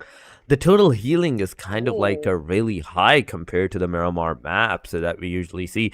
Throwable used are 124, 3 airdrops eluded, 8 headshots, 420 meters distance. Precious, sir. Oh my god. Sheesh. You are precious there. But Raw Esports, 20 points. Deadeye's guys, 15. 14 for the team IHC. Maptix, 13. 5 for DRS. Same for NB and Team BIT. Undergang, Slayers, and Double 7 Esports getting 4 points. Aegon, 3. METERSHOT, X-Star, and Skyforce, just 1. But Adroit, I8 Crew, CMF, and 2A, 0 points. Their name in this match. Yeah, that is unfortunate, especially because most of those teams are in fact in Group B. So that's really a big blow to their trajectory for today. But it's not the end of the world. We got 4 more matches. Of course, it's going to be Jiro, our man from Mabitex, going to be coming in here as our MVP, as he should. 6 eliminations all on his own and a 2nd place finish. That is a fantastic result for him, for his team. Mativex has been one of those teams that has struggled slightly. They've had some good games, but overall, it's not been the most perfect of tournaments. So this is a really nice little boost for them to get them where they need to be. Oh, definite. 177 meters where I'm looking at and I'm being happy. Like, oh, there we go. Finally, some MVP that has more than almost 200 elimination meters for their name. 5.95 MVP points. It's a great number. 6 elimination with 857 damage. The eliminations and the damage is completely justified there. 26 meters. This guy, Jiro, he survived till the very end of every single fight. He was on the top 2, even on the leaderboard. Deadeye's guys, 1,769 damage, 1,932 damage. We are seeing 1,589 damage to the player's name. And after that, we are dropping down to the 1,300 markers, 800, and all the less than 1,000 damage markers for all of the other teams. So not only this map was kind of like on the slower pace start, but it didn't take time for that to actually go for the complete aggression side. In a single jiffy of a moment, it went kind of hard on that elimination side as well. So we were not expecting that much of eliminations on those later stages, but it actually happened. DRS, they got abruptly stopped in their tracks. That moment was intense. Oh, that was a really hard-hitting factor for the Team DRS's side as well, because they had a moment, they had a chance of securing even the win of a chicken dinner as a 3-man squad. But this was all for the match number 2. Before we go to the match number 3, guys, we will be going on a short break. Do not go anywhere. Stay here with us, and we will be right back.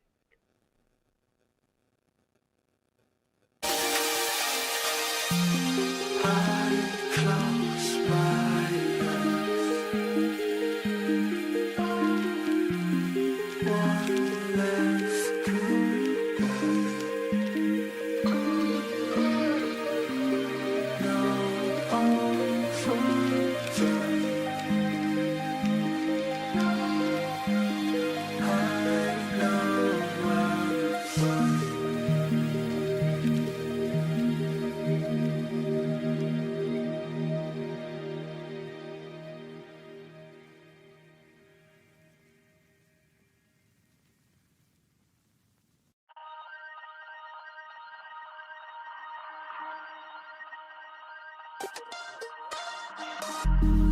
It's such a pain to close my eyes.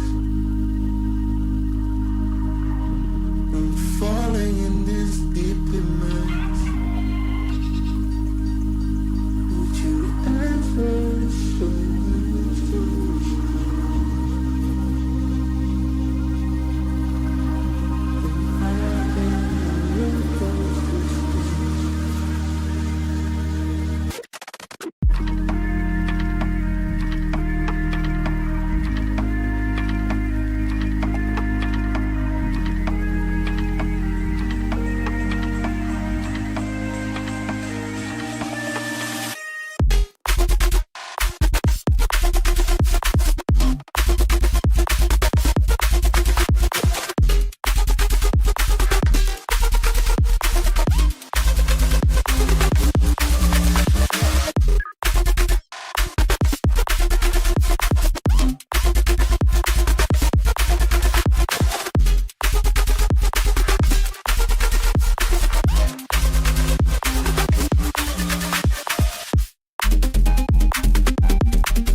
Welcome back, everybody. Here we are once again. We're going to be getting into game number 3 already. Let's get started. I mean, we have seen a win from CMF Esports. We have seen a win from Raw Esports as well. We've seen Yeah. some great solo action with Jiro, with Oh many yeah. others. We've also seen Skyforce not have such a great day today.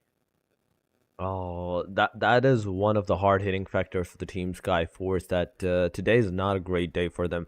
As much as yesterday was a great one, they secured in the 6 matches more than 50 points. In the past 2 matches, they have not secured, I think, 10, maybe even maximum 12 points to their name. And if it stays the same, it is not going to be a great day for them, because from this point onward, their days are going to be numbered. This is going to be their second day. Maybe tomorrow will be their last, or maybe even after that. But aside from that, there's a lot of factors that teams needs to like consider it into the account for their performances, their drop locations. Yes, yesterday was a water testing day. You could have gone completely out against those teams that were kind of playing it slow. But today, those same teams that know your strategies, they know how to counterfeit them. They know how to like counter attack onto your strategies, and they will not hesitate. They will, no matter what, not hesitate to do so. We saw it right here against the team Agonix I8, how Crypto and IQ got like eliminated by a single shotgun with a single strategy. Same can happen with you. Even team Yeah. IHC, remember that, how they actually like took a 1v2 at that time. Oh my god, that was so good. It was really good. I'm hopeful to see some more of that coming into the Erangel.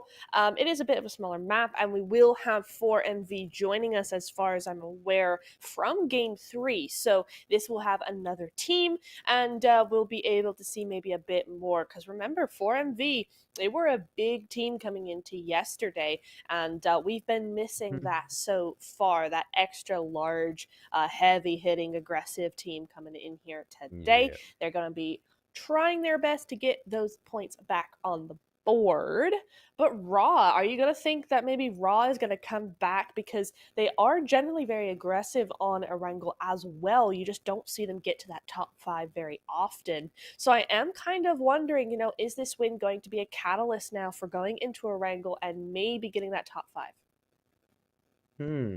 Uh, if I have to think, maybe this is one of the factors that the teams like do need to take into the consideration as well, because this is not kind of a fight you want to miss out. This is not kind of a point you want to miss out. Every single point, I'd say, matters from this point onward. This match will be the last one, like will be the first half of the last one match. After this, we will be moving to the second half phase of today's game, and the teams will have to like really be careful on how like their approachment onto the next situation is going to like assess, is going to help for themselves, because from this point, the teams that are not giving any kind of like performances for the first half of the match, they have to like step up. They have to like change their strategies. No matter what happens, they have to like make sure that something at least accounts for them.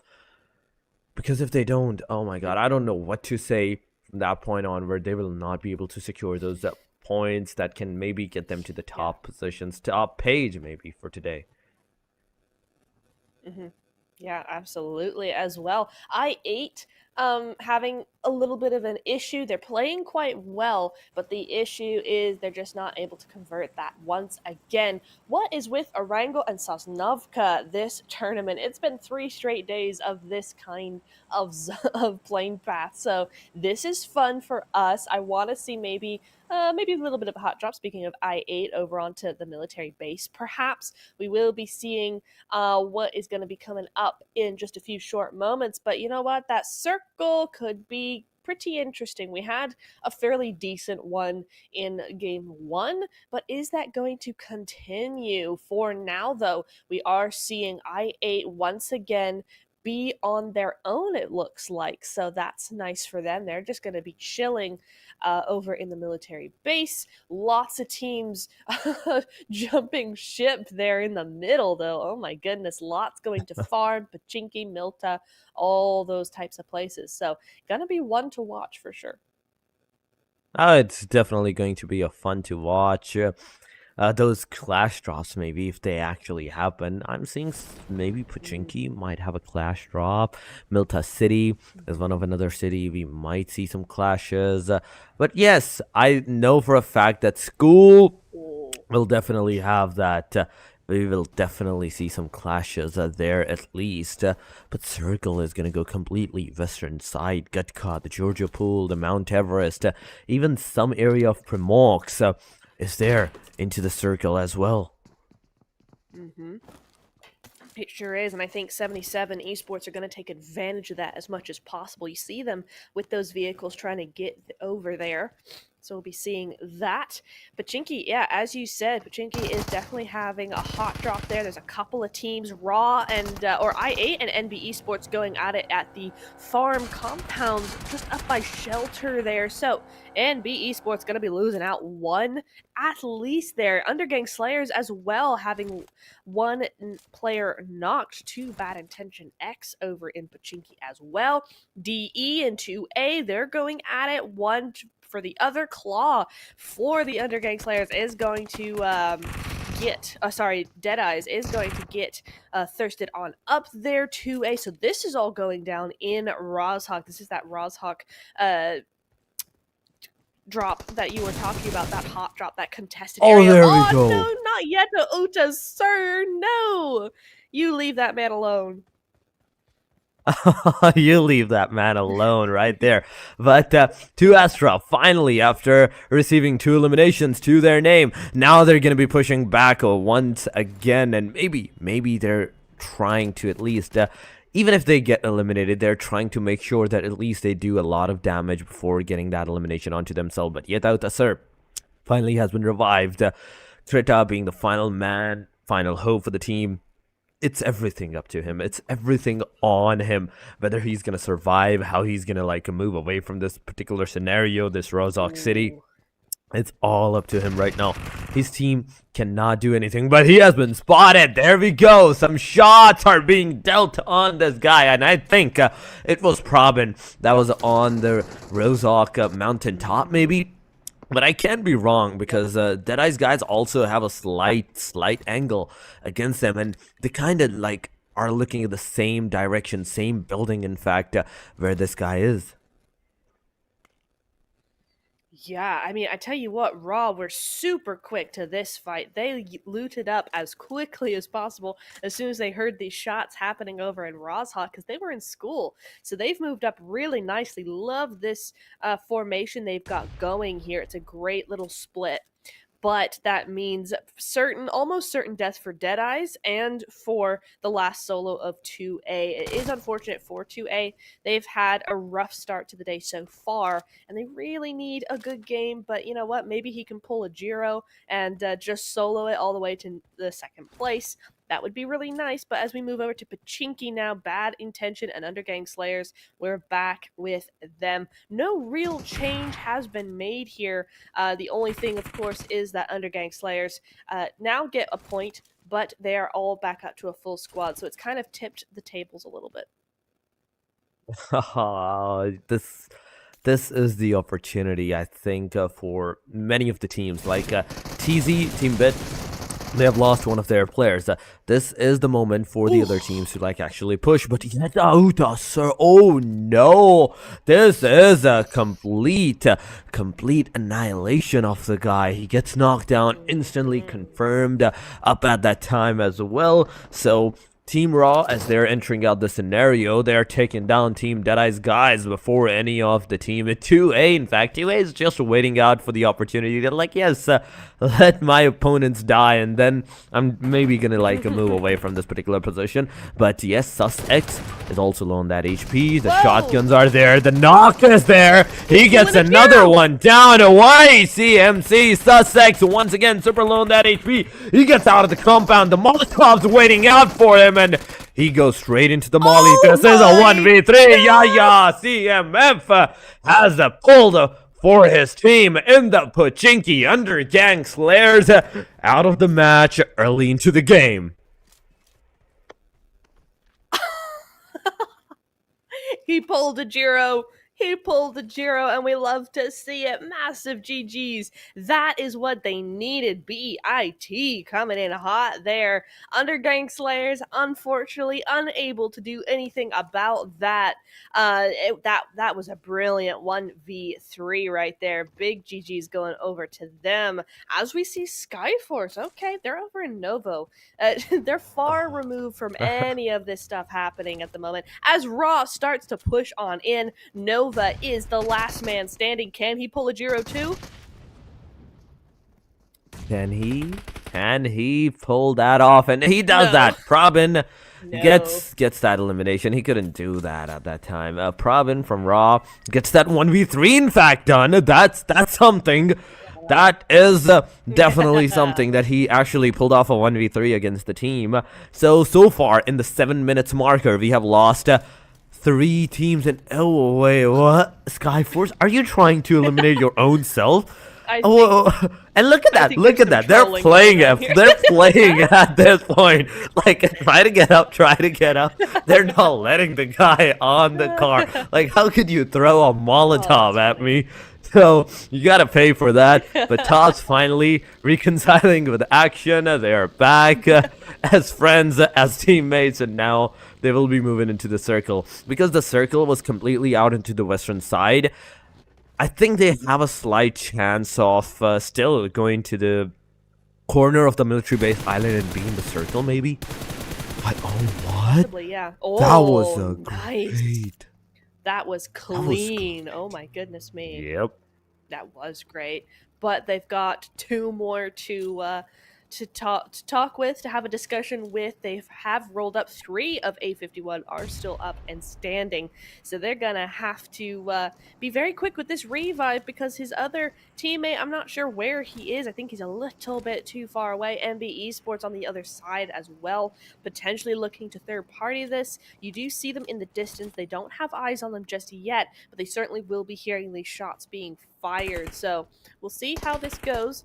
A51 might want to be a little bit more aggressive with this. I'd like to see maybe a quicker cleanup if possible, because I could see this going on forever and ever, and they just don't have that kind of time. They don't have that kind of time. I totally agree. But the circle, just look at the how hard is circle hitting everyone. It's trolling every single team from this point onward. And I'm seeing Double 7 Esports in the centralized position of the circle. So those are some things that needs to be considered. But Team Bad Intentions X, they're taking the fight. As soon as they enter the fight, 2 of the players gets that instant knock out onto themselves. This is going to be a hard-hitting factor for many of the players of the team. BIT right now. Gonzal receiving a grenade on the face. Elite CMF. This guy's grenade hit the player. A51, Android 51. Now, kind of panicking because one of the player is down. The moment the position that they had assigned for every one of the player, it's completely in shambles from this point onward. Another grenade is being cooked. If it connects, oh my god, let me tell you, it is going to be super amazing for the players. But Elite CMF, he's cooking up another grenade. It's going to hit a lot of damage. Could have been done, but no. The player survived. The player is in the cover. Elite has a DBS in hand, but Rexus says otherwise. From the back, he comes. From the back, he shoots that DBS on the face, and it is over for the player. Nicely done. GG's A51, but Mabtex not going to let that slide. This is the third party they've been waiting for. They had that second place. They had Giro on their side, and now they're going to be looking for that third party, a really nicely played third party as well. They've snuck up completely on this team. Looking very good. There's just a duo left as well. So, once again, as we've seen time and time again, Torix, I mean, these third parties, these victories are not long-lived because there's always somebody ready to sweep up the extra duo. Oh, definitely. There's always that factor of that third-party angles that's actually happening. We have been seeing that for a lot of times. But Maptex now in the Pachinki side, they have so far one elimination to their name. Egon XI taking the fight in the middle of the circle, in fact, with Double 7 Esports. And there we go. Mapetex throwing a grenade. It's not going to hit anyone. Crypto taking another player down. There is a gas can there that you can actually burst down and player might get eliminated, but Mapetex Desert says otherwise. He makes sure that S12K hits the player, gets the knockdown, almost getting that elimination, and another grenade comes in the way. And with this, Android 51 is out of the match. So is almost Double 7 Esports. But METERSHOT XStar going towards them. Before any of that, they are fighting against the team of CMF. This is the first elimination that they are going to receive in this match, as well as one casualty, a Fury, that they have already received. Ooh. That's not very nice of you as he comes down, brings down the hammer of the DBS straight on him, but is quickly retaliated. But they got to hurry. IHC pulling up real quick here as they finish up this fight. MS Star, this is not how they wanted it to go. They do end up bringing at CMF to a solo, but Dante, they've got Raw on the other side. MS Star, they have zero chance between these two teams. Oh my god, there we go, a beautiful knockdown. He confirmed it, he confirmed it before getting eliminated. Oh my god, he made sure if he's going down, he's taking someone with him. It is a self-explosion there. That was a self-destruct move right there. That definitely was. And it was actually super effective. It was, because... Oh, wait, hang on. Rogue, 1v2. Oh, no. Got it done. Raw getting picked apart here by our world champions. Let's see, can he get a third? Rogue with the DBS. He has got the angle. It could be good. He just needs to sneak up a little bit more, up and over. He knows. No, he cannot do it. Jiggly's too good. It's not Jiggly, it's Swordies, but he's 1 HP now. Abel is down as well. It is just Zul versus this last player. It's a 1v1, and he does end up getting it. He's able to get that duo up and running, but Rogue is eliminated in the process. GG's. But Mavitex, who is this team? This is definitely not who we saw yesterday coming in here.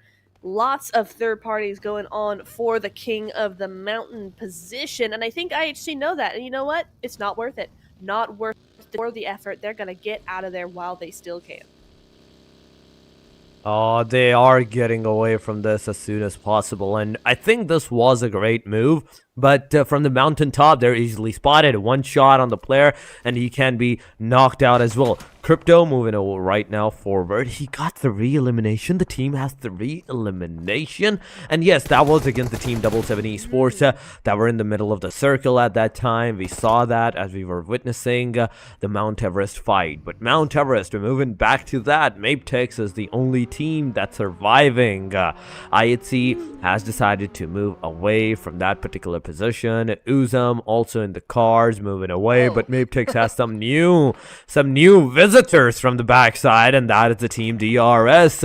Will DRS reclaim their momentum once again in this Erangel match or not? Because this is the moment for DRS to shine. This might be your last day, or maybe it is tomorrow. That's going to be your last day, and you have to make sure that you squeeze out every single point that you can possibly can.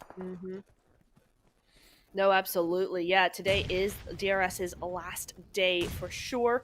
So they're going to try and do the most here. I tell you what, this mountain area is so hard to fight on. So big kudos to these teams for even getting up the mountain, to be honest. But you know what? IHC ended up having the right idea. The zone has gone their direction. So the focus is off of this mountain now as this fight continues.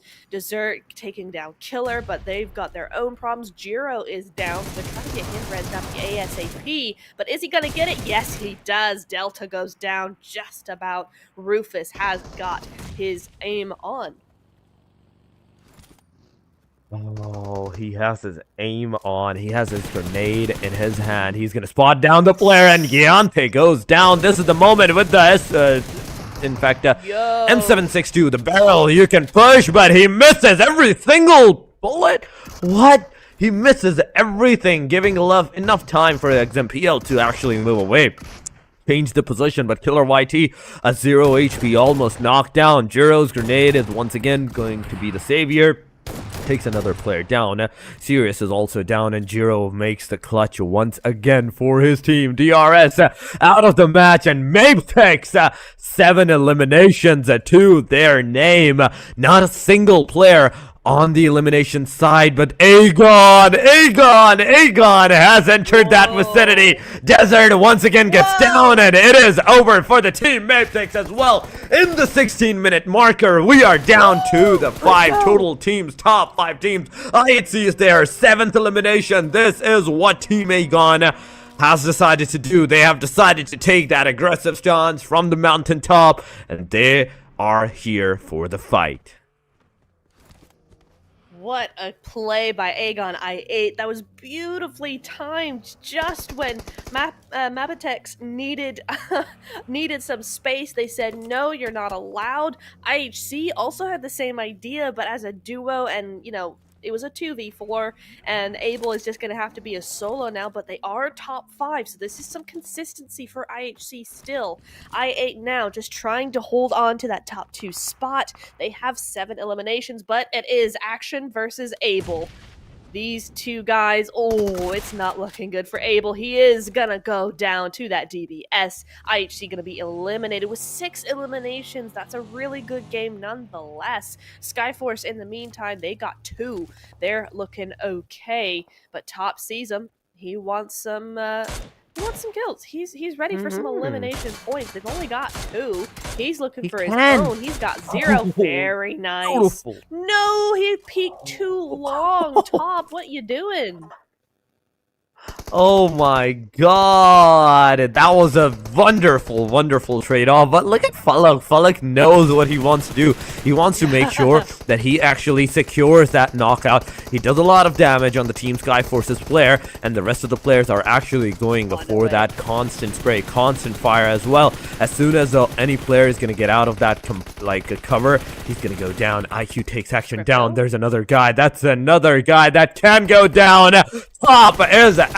Top has been eliminated. Fistball in the backside, and Esports is actually entering that scenario, but he's gonna go down to the play zone. He had a lot of damage on himself. He couldn't heal, and therefore he gets taken down. No chance of getting that confirmation though, because he's on the other side of the mountain, on the cover side of the mountain. So NB Esports, they have the opportunity to go revive the player, but Fistboy has already been done and dusted. It is over for the guy. NB Esports down to the last 2 players. It is a top 4 fight. Aegon, a complete squad. Eliminate Crew, a complete squad. Skyforce as a trio, now a solo, because IQ is going for that aggression, leaving Aegon XI8 as a solo player here. Uzam is going to be the only hope right now, and hoping to get some elimination. NB Esports, Akash coming, getting some knockouts, more on the Team Aegon side. One goes down, the other one goes down as well. This is a clutch. Uzam is gonna pull that off. Falek goes out the play zone, giving enough time for Aegon now to give the revive to the rest of the 2 players as well. One player's the revive, the other one is also going to do that. IC taking his player, Nerzed, in the car, and they are going away. They are slowly and steadily, not slowly because it is a super car, so they're going really fast and furiously towards the safer side. Wait, hang on. It's stage 5. Is this the earliest top 3 we've seen? Yes. It's stage 5. I was thinking it looks so empty. That's why. This is fantastic. I ate Crew. Oh, nice. I ate Crew just chilling. They've got 1 elimination. They're a full squad, you know. I8, they're going to be having that momentum, but they're damaged, you know. They don't have full health. They don't have one of their players. And now Skyforce is looking to make some moves there. But Aegon I8, they need to win this. If they don't win this, I'm going to be very sad for them because they've had such a brilliant game so far. That would be such a nice result for them, considering today Yesterday is their last day to compete here for the league stage. We will be seeing how this goes for them. But I8 at the moment, they've got the compound. We just have to see where this zone goes. I think that's going to be very telling about who is going to win this. We're about to see it. Oh, meanwhile, I8, they decide to be a little bit aggressive, go right into Aegon I8. It's the battle of the I8s, and it seems to be working. I don't think so. It's working. I don't think so because there we go. Oh, there we go. Crypto. As soon as he starts to get knocked, this is finally working for the favor of the team Aegon X8. This is going to be the 13 elimination so far that Aegon is going to receive, making all the fights a 2 versus 2 versus 2. Eliminate Crew, Skyforce, and Aegon X8. Now, as a duo, they want to take the fight. Uza might get rammed down by the car, but no, he does not. Viper alongside of his own teammate comes into the play, tricks, and Viper makes sure that they get the knockout done on the player. Crypto now has the opportunity to look on the backside and see I8 Crew once again, but I8 Crew, they're rotating in a circle in the car for some reason, and I don't know why that they're doing that. Viper now slowly pushing on top of the mountain. This is not a good movement. Yes. Skyforce might win this. No. Because they have zones. I agree. And these two are fighting I agree. because I8 is what are they doing? Okay, No. this is interesting, but the zone's gone away. Why are you continuing It's this fight? Aegon I8 go out. But now it's just a 2v2. I mean, what is happening? Oh, don't get too cocky with this though, Icy. Don't push too far. Oh, you can wait no. for Okay. Oh no. Instant karma, instant fail, epic fail right there. Instant Right karma. there. Oh no, a 2v2, finally. Icy taking a beautiful knock. There we go, the DBS making wonders for the players. Icy now throwing the grenades on Trix' side. I don't think that he actually knows exactly where Trix is, but he has a slight idea of he's near that tree. He's near that trunk of that tree, and he's going to move forward. As soon as Trix is going to receive the damage, now Icy knows that he needs to push. He needs to go for that aggression. He gets there. He sees the player in the car. He does that damage with the DBS, and it is our team. Beautifully, Skyforce getting that winner chicken dinner to their name. I don't know what to say about that. That's insane. Because there were so many questions. I have so many questions. I mean, GG Skyforce, right? They took advantage and they played that really well. I may have not been so aggressive with that because they had the advantage either way. But you know what? They took it and they ran. So that's cool. But what was happening? I think I8 Crew just decided to just go for Aegon I8, got them. That's great. But why did they continue the fight? They already lost 2. The next duo had to go to them, and then the zone popped. So it was like, okay, well, why are we still here? Maybe we should go round to the actual zone. They handed that win to Skyforce. That is so funny to me. But hey, GG's top 3 for all of them. I mean, Skyforce still gets it, but what? I still can get over the fact that 2 players from the Team I8 Crew dies there by the hand of Team Aegon. The rest 2 say, okay, let's go there. Like, what was going on to their mind? Did they not had, like, in their mind that they could have been the one to get eliminated at that time? In which case they didn't do that, but still there was those chances. Aegon had the upper advantage. They had like the pressure on you guys, and even though you did took out that pressure, Aegon was on the bottom side area. And I really believe that was the worst thing that Aegon actually did. Like, get from the top of the mountain to the bottom lines as they were done taking the fight against those 2 players from the Team I8 Crew. And that completely changed their whole momentum. It was a 3 versus 2, in fact, Neptura, and they missed that one. I'm still baffled on that. But Yeah. Skyforce, they were just chilling. And remember that Aegon were the one responsible Yeah. for 2 of their eliminations too. They got out in the car. They were in the back, just chilling out there, no movement whatsoever. And as soon as they saw, okay, this team got eliminated. This is a 2v2. This is the moment they push. But there was an epic fail. That wasn't a funny epic fail there with the car. He was trying to ram it down, but the car instantly was like, nope. Nope. That was really Nope. funny. But the thing is, right? Skyforce had 4 eliminations. This should not have been their win here. I mean, Aegon I8 with 13 eliminations. I mean, that was a fantastic game for them. I8 continue to have these fantastic games, but just don't seem to be able to do it consistently. That's so frustrating because you can see the talent there, right?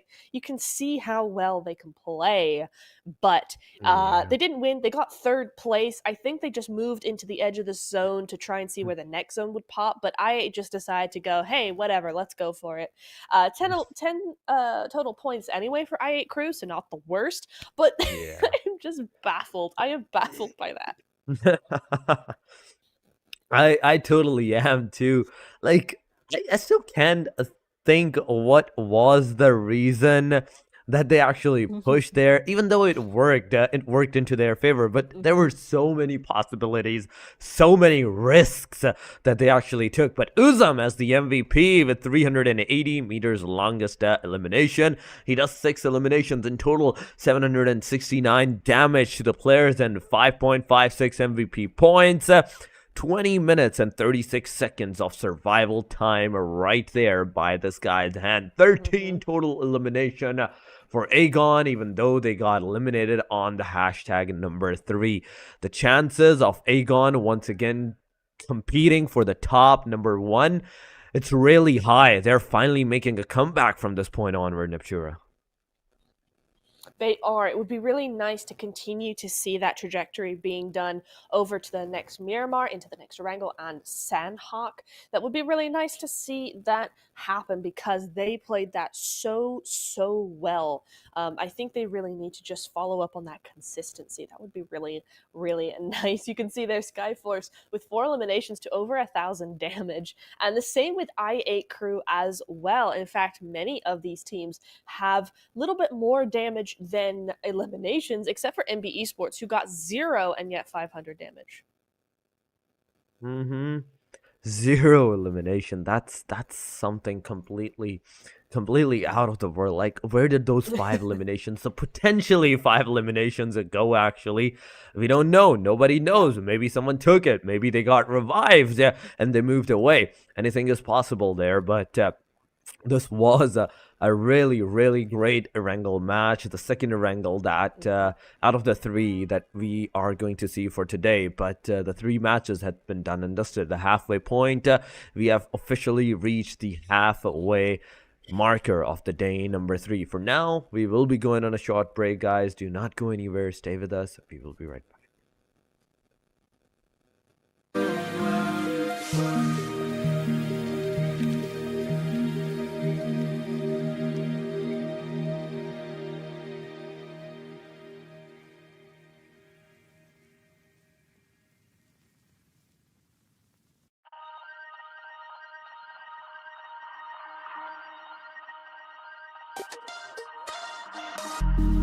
It's such a pain to close my eyes.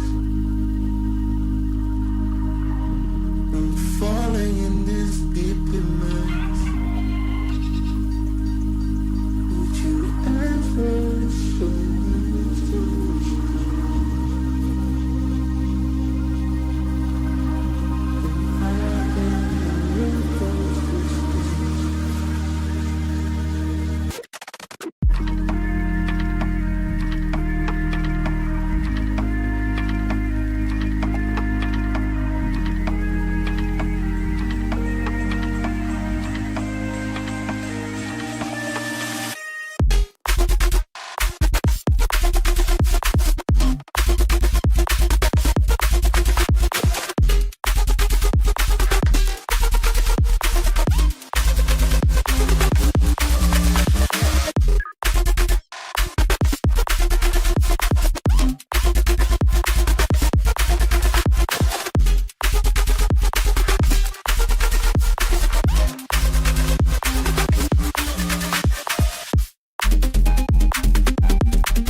It's such a pain to close my eyes. I'm falling in this deep immerse.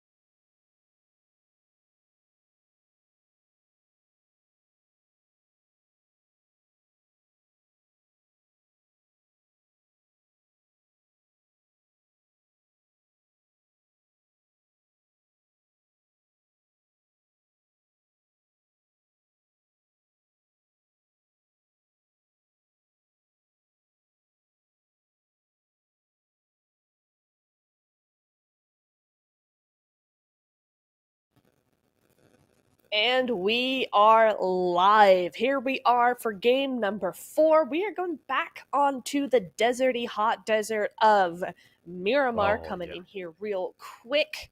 I'm gonna love that. We saw some crazy stuff coming in from the last Miramar. We saw Raw win that game and then pull that momentum into Erangel again. So, are we going to be seeing the same sort of thing from this next Miramar? I don't know, but it all depends on where that zone goes. Oh, it all depends on the where the zone goes. In fact, I totally agree. But aside from that, we have also seen a lot of different things from the zone that's happening. But going into the Miramar match, the match number 4, we are seeing so far Aegon. But there we go. The plane line is there, going from the Impala side all the way to the El Pozo. It is a complete centralized bisection of 2 different sections, the north and the south. Los Leons is accessible. Picado, completely accessible. San Martin, accessible. But those hard corner sides like Oasis, La Cobreria, even the Cruz del Valle, it's not accessible. But I don't think that we usually see that many teams going there, so it's not even going to matter that much. Just Los Leons is what I want to see. How many teams are once again going for the clash drop? Well, we're going to be seeing IA and Mavitex again. That's the clash that we're going to be seeing for sure. Interesting. IHC has not gone to El Hazahar, so A51 going to have that all to themselves. IHC instead looks like they're going to be dropping Monte Nuevo, as is CMF. So that's a really interesting clash we're going to be seeing there, as the zone does go to Oasis. It does go to La Cobriera. It goes to Torre Almunda as well. Ahumada, whatever. Yeah, it goes all the way up to the north side. Will we get an Oasis finish? Let's go. For now, I think a lot of these teams, like DRS, like Dead Eyes guys as well, they're going to be wanting to head up straight north. I wouldn't be surprised if someone goes water treatment and tries to go up from there, but 2A is a bit busy to do that rotation just yet. They're up against Raw. Oh no! And at the same time, METERSHOT Star once again the sod off. Oh no! The knives! They're using the knives! Ouch! Okay, that's something completely different. Where we see 2A getting the elimination, METERSHOT Star taking 1 elimination on Team NB Esports down before getting a knockdown onto themselves. Altafa has been revived right after that. Raw Esports, 4 elimination, not a single player dead. METERSHOT Star, 1 elimination, not a single player dead as well. NB Esports on the other while. Sek is super close, I do believe, to the Fury's angle. And from the backside, he can come and make sure that he gives a scare to the player. But Daniel has a mini 14. Akaz cannot go up on this stairs. He knows that as soon as he's gonna go, there's going to be definitely someone looking at the window. Maybe he's gonna get some shots, maybe he won't. Anything is possible. But who will take the initiative from this point onward? Is it METERSHOT Star that's gonna take that? Because I am pretty sure after that knife elimination, NB Esports is not going to back off from this fight. No, for sure. It's nice though. I think they're just trying to wait for their player to get a wrap around there. So they're just holding their positions for now, just trying to get some info on what's happening where. Looks like METERSHOT Star though not going to wait for that to happen. They're going to try and get something done here. They got this weird sort of 3-1, 2-1 split going on, so hopefully they can make that a little bit better. Raw Esports, they've got Picado to themselves after taking out 2A there. It is unfortunate for 2A. That's the second or third time they've gone out super early, and it's just not a good vibe for them today. It is a shame, but you know what? It happens sometimes. Sometimes it's just not a good day. I couldn't agree more. Sometimes it's just not a good day for many of the players, but no, oh my god, that is a great NB Sports from your side, at least taking 2 down of the team METERSHOT Stars. Now, no 1MT. Can he get another knockdown? The answer is yes. Daniel takes a second. Meanwhile, he's a 1 versus 2 scenario, and Mondo going for that fisting, and he does that. He gets the elimination with the fist. Wow. He uses his most powerful weapon, most powerful arsenal, and that is his body. He throws himself onto the METERSHOT Stars to win this fight. Wow. And gets that elimination. A 1v3 on top of that. That was something. Oh no. Oh my goodness, there's gonna be some angry DMs for sure after that one. MS Star had such a good day so far today, but they will be cut down early for this game. 1 elimination's not the worst. You know, it's better than 0, that's for sure, but it is gonna be in the first 5 minutes of the game. So they have a nice little break before game number 5 here. Crypto with that buggy as well.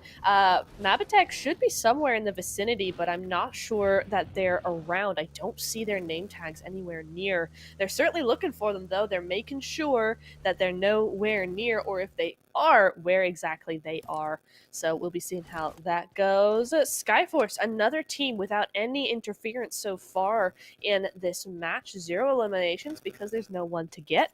So they're just going to loot up. I love San Martin and Hacienda. They're such good loot areas, and I can't imagine what they're like in competitive with all that loot turned up. So very nice. It's nice to have that to yourself. Lots and lots of loot. So nice. G's there, and they are in zone. So they are happy.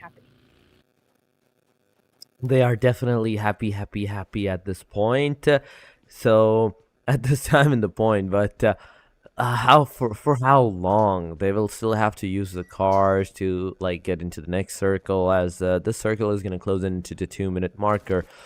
Raw, Undergang, Slayers, they're kind of together near each other's angle, but it's Miramar. It's 16 teams that joined this match, even in this one, so we might not see that much of a fight, or maybe once again we might see some top 3s into the 12-15 minutes time, any of those sorts. But judging from the lobby and from the intensity of the lobby, how they're taking the fights, how they're like doing the drops so far, drop locations, I don't think that's going to be possible. But oh my god, CMF, why would you come here? Out of all the this places. is an interesting one. I wonder if... did they drop here? Is that where they tried to drop and now the zone is caught up to them? I wonder if they're just trying to do last minute loot things.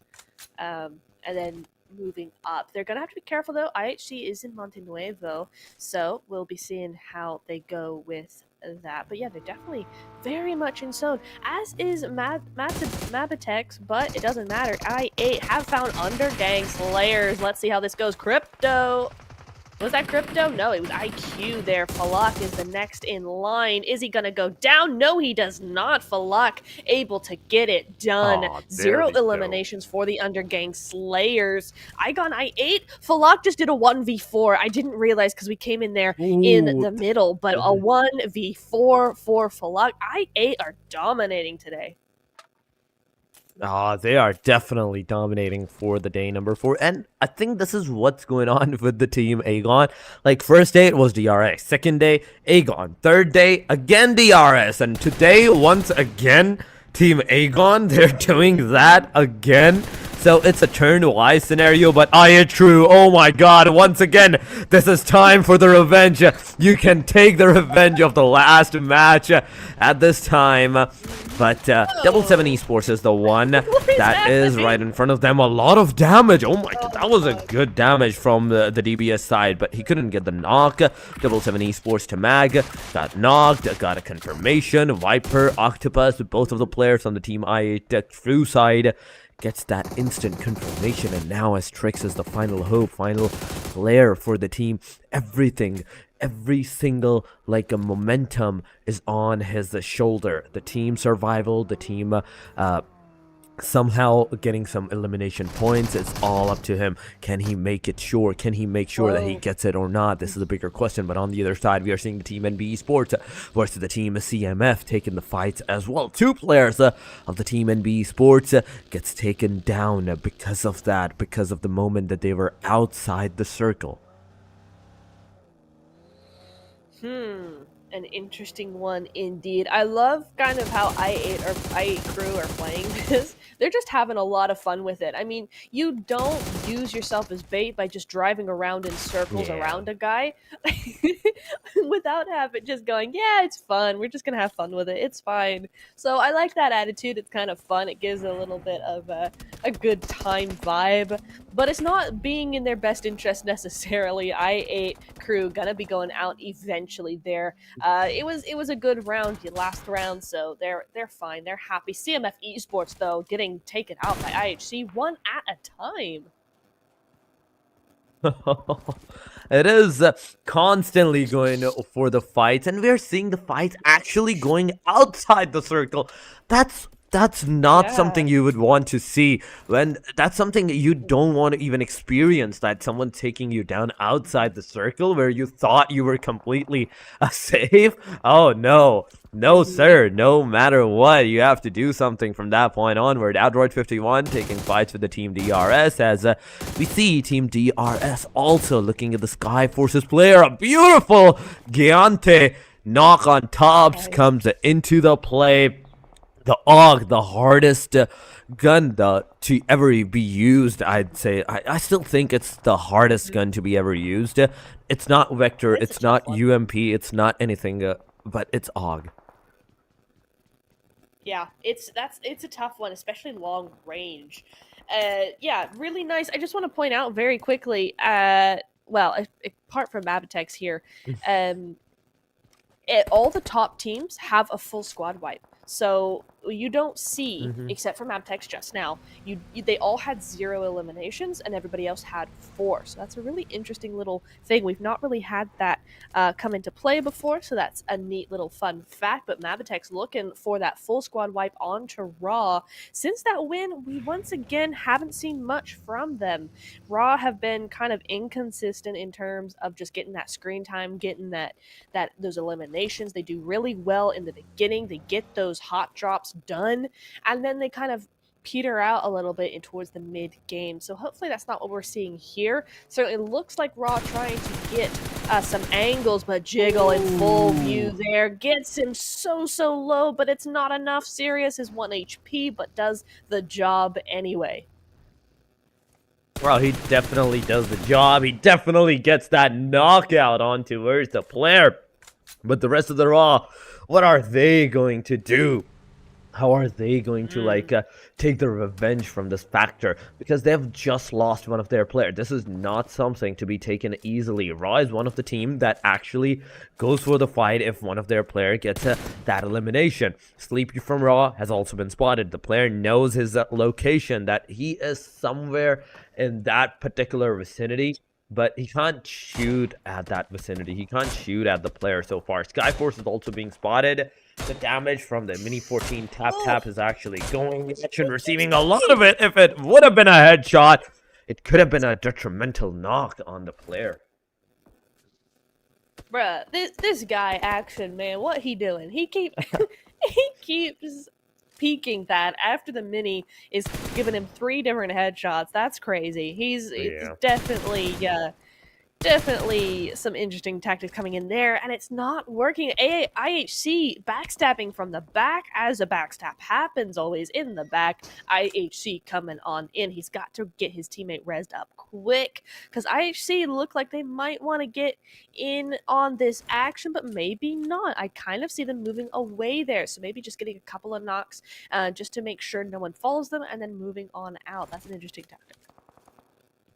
That's definitely an interesting tactic for the players. But I want to see some fights from this point onward. We are down to the 13-minute marker. 11 teams are only the one that's actually surviving into the match. Skyforce have a complete squad. Team BIT have a complete one. They haven't taken any kind of fight so far. There's the team Deadeye's guys. But Aegon finally against the team DRS. The fights are finally happening. The fights are actually going on.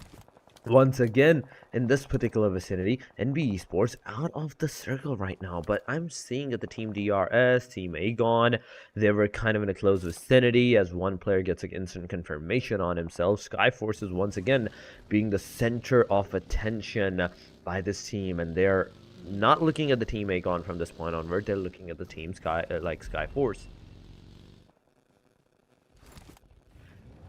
Sure is. Skyforce just outside of zone here, which is an issue because this is a really nice little compound actually. Deadeye's guys already in those warehouses down below, but I8, they've lost Zoom, which is a shame, but they still got 3 up. Fulak is still up. He's the guy that got that squad wipe, so hopefully he's able to continue that as Mavitex come on in. Here comes the cavalry. I8 got to be super quick with this, either to get out or, yeah, it's a get out. It's a get out for sure. They have decided this is not for them. Because once you start pushing that, it's going to be really hard to fight that. So a good play from I8 there. DRS, on the other hand, have a stable situation going on. Everybody's just getting into zone at this point in time. So we're going to see a lot of messy fights coming in here as people get caught out on rotation. Here we go. I8 still poking shots over at Mabitex, and Desert is going to push on in, going to try and get some of that information on. But at the same time, it's a pretty open area. This is a nice choice from Aegon. Definitely, it is a nice choice for our redo makeover from this point onward. They do not have the circle. Aegon do not have the circle right now for themselves. 200 meters. I don't think that's a big distance that they have to cover. But DRS, no! This was a wrong move, buddy. You came out completely in the open. You got straight laid down. Tried to camouflage, but no, it's not possible to camouflage there, my buddy. You get knocked out, you will get an instant confirmation.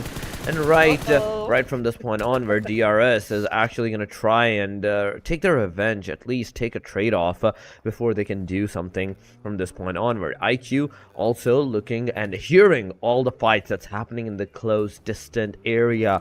IQ will have a chance of slowly and steadily, if he can aggress there, if he can go there, he might have the opportunity to take some eliminations down for the team. Indeed, I'm just surprised how quick I8 have been able to move around here. They are not slowing down at all, which is really nice to see. Looking to third party this if possible. They can't come in too early though, because DRS still aren't low enough to actually warrant a third party, but they do know that they're there. So I8 just gonna wait in the wings a little bit, I think. They're just gonna hold on for a few moments, wait until this kind of sorts itself out towards the end there. Nice nade from Delta though, over onto Ziol.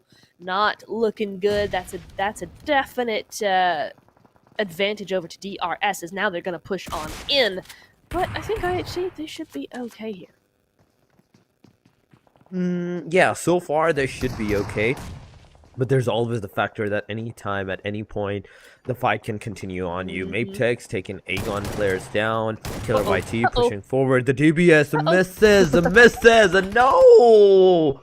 Every shot misses but the last one, but he spots another player. S12K does its deed, gets the knockout and a confirmation. Yep, that one didn't miss, no matter what happens. Now Abel is taking the peek, trying to look out for the player, but as soon as he's gonna get out in the open, Killer YT is gonna say otherwise, takes the player down. Aegon gets eliminated. Wait a second. What? Aegon gets the confirmation on them, and we are seeing the team at DRS Mavtech. Oh my god, that's something. Okay, that is completely something, but IETI also getting that confirmation onto themselves. We are down to the top 8 teams. DRS, this might be a chicken dinner moment for them, as they are kind of going aggressive side. They are. Oh, I was gonna say, but you know, Skyforce looking pretty good here, but they have their complete back so open there. As you see, Action getting taken down just for a moment. He probably will be able to get rezzed back up, but Skyforce all of a sudden not feeling as comfortable as they were. They know that there's angles onto them. Icy continuing to put pressure on DRS, but I'm not sure that's what matters right now. The back is far more open than the front, so I'm kind of wondering if they need to maybe switch tactics a little bit. I think they're probably waiting until the next zone comes in, but I just don't like their chances on this bridge. The chances, I think, how well are they able to like hold this ridge up is going to be the major thing. But Mavtech versus another team, and that is Team DRS. That's happening. XMPL getting the confirmation. Wait a second. There's a third party, Android 51, with the sniper AMR in the house. Come on. We need some shots. We need some more shots. Get a shot on top. Come on. Get a shot on top from this angle. And I really want to see that. But, oh my God. I'm not supporting anyone, guys. I'm completely neutral in everything, but yes, I want to see some snipers when I see one. For real, absolutely. Oh, and Jiro, the solo, once again, unfortunately unable to do what he did in the last Miramar, but GG's anyway. 6 eliminations from Abtex after taking down Igon I8. That's a pretty good result nonetheless. Top 7, you're in the placement points as well, so GG's there. A51 up against Double 7 Esports, though. NBS names himself, or names his teammate. Interesting play there. I'm waiting for that big IQ, big brain strat to come through and show us what it can do. Oh, but that's a double knock for Double 7. There we go. Esports, let's go. A51. A51. This is the first elimination, or that's the fourth. Okay, so out of the 3 players, we are seeing the 3 eliminations right here, Rums, Rex, and Desert, and the 4th one that's still surviving somewhere in this particular vicinity. He has a single elimination as well. DRS is a 3-man squad. They have the 7 eliminations. We are down to the top 6 already. Okay, that's something. Wow. Once again, we don't Stage usually 5. see.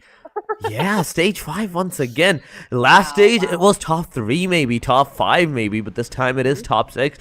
But it's not yet close, so there's still that factor that we might go to the top 5, top 4. DRS taking the Android 51 fight against them. One player gets a knockdown. He will get the revival right now because they're kind of far away and there's no hoping of giving out that elimination confirmation on towards the player. K-Losser trying to the team BIT, bad intentions, to get their eliminations, but so far they're not successful. M16A4, that's something that we don't usually see player uses, even though this gun has an attachment now that makes it an auto gun. People still don't usually use this because its damage compared to the Mini 14 or the SLR SKS, it's super low. It is the same damage as the M416, and if you can't hit 2-3 heads back to back from that, you're not going to be able to take a knockdown. Absolutely, yeah. It's going to be very difficult for you. The zone has gone away from Hacienda, though. So DRS, even though they're at the top of our leaderboard right now, they won't be for long top because they're waiting for Killer to get him down. So now DRS are down to a duo, unfortunately, but they are in zone. NB Esports gets taken out by Deadeye's guys, who are still here. That's their first 2 kills of the game, but they are still here. That's nice to see a top 5 finish from Deadeye's guys. But Skyforce, they're a full squad as well. Are they looking for that win? It's entirely possible. They're only squad apart from Android 51, but they're looking really good. Oh wait, no, Deadeye's guys is a full squad as well. I think they got some revives on. So it is a 4v4v4v2v2. Very even numbers. Well, it is a kind Maybe of an not. even number right now, but not that much. But we are seeing multiple 4s, multiple 2s, and 1s, so definitely some equilibrium is definitely there. Oh, Skyforce GG. somewhat taking a lot of damage, but bad intention in the meanwhile Yeah. gets confirmation on towards themselves. We are down to the top 4 teams. Nerzed, So far, no. Deadeye's guys, team of Skyforce, there's the DRS, as one player gets the confirmation, Android 51, a complete squad. So all these 4 teams, and all of these 4 teams have the circle for their name as well. So they're not going to move that much into the circle vicinity, but as soon as this circle is going to close on, we are going to see some aggression. We are going to see some rushes from many of the teams. Skyforce taking 1 player of the team DRS down to the last guy that they are. It is against Skyforce's top. It is a 1v1. He jumps fire. He gets the confirmation with 0 HP. Oh my god. This was a phenomenal how he survived, but there's another team. There's another team coming in, and they are here for the fight. They are here for your elimination, and there we go. One gets knocked down almost, but Android 51 makes the less work of Team Skyforce, gets them eliminated with the 5 eliminations to their name. We are down to the top 2. There we go. Whosoever is gonna have that winner chicken dinner, this is what we need to see. 4 versus 4 fight. That is so funny. Skyforce finished that fight, and immediately both these teams had the same idea. A51 and Deadeye's guys both just surrounded Skyforce. They had no chance, which is a big shame, but GG's to both these teams for having the same idea here, but they're going to reset. They didn't get the fight that they wanted, and they are going to go ahead and reset. Deadeye's guys got the 2 knocked players of SF, and Android got the got top at the end there. So that is them done, dusted, but now we're still up to 4v4 in stage 7. Zone is more towards Android 51 side. They got a really nice spread going, but I tell you what, DE have those compounds. They should be okay here, but you know, it's hard to tell because you've got so many rocks right here, especially in front of Rex. He can push forward as much as he likes here with all that hard cover, so definitely need to be careful here. Android 51 can definitely get this big split going on as they are doing, trying to get those flanks going. And Deadeye's guys, they got to be careful with this one. Oh, they definitely got to be careful with this one at this point. Nova Sir trying to get on top of the house. So he's getting on top of the cars, but he misses. Where is he getting shots from? I saw him get a slight bit tad of shot on himself from that point, and I think it was a Kalos Sir that did it. But so far, A51 Mukesh is also showing the face towards Kalos Sir. Both of the parties are trying to initiate the fight against each other. The headshots, they are trying. But finally, there we go. One player is on the top of the building. He is on the rooftop, just chilling out there. Yeta Uta Sir. He's here. He's coming in slowly and steadily towards a different plane, towards a different angle. A51 have the circle. Both of the teams got the circle, but Kanza taking 1-2 down, almost 2 down of the players. Mukesh once again with the grenade. It can be a mini red zone. It can be a mini red zone from both of these teams, but Mukesh only has so much of a grenade. It's just 1. He needs to confirm at least the knock that he actually gave the team. So That's something. That's something he needs to pull off. A51 Rums. He's on the backside. Mukesh once again throwing now the smokes, trying his level best to make a virtual cover that no one can see him. He can slowly push forward, but Kanza's grenade. There we go. Deep Precious Sir is on his knees. Kayla is in the back. There's the minibus with the Noah, and Noah gets taken down. It is the last guy. Kayla Sir. Can he be spotted? He has been spotted. The damage has been dealt. There's Rums in the back, and Rums is gonna make the less work, whereas Mukesh is also pushing with the 7 bullets. A pen is coming. Another one is coming. No, they're throwing this winner chicken dinner almost. But Deadeye's guys gets the confirmation, and there we have it. Oh, that was so scary. Oh my god, I love that these guys are having fun with it. That's so funny though. That is so funny that they couldn't get in with the pan. He was just like, what is happening? I wonder if they had all chat on, was having a bit of a giggle. That's really funny. But GG's A51, I think they definitely had the advantage there. I could see that Deadeye's guys were trying to hedge their bets on that compound, on the zone going to that compound. They were trying to get that high ground versus the spread out versus the flank. But in the end, it was going to be A51 that we're going to get that one, just because, you know what, it's nice to have all those angles, and all those angles they did have. So big GG's over to them. Nice little pan montage for them as well. But yeah, that's going to be the end of our Miramar game number 4, going to A51. Adroit 51, beautiful winner chicken dinner, almost throwing that. So that was kind of scary, and that was kind of fun as well at the same time.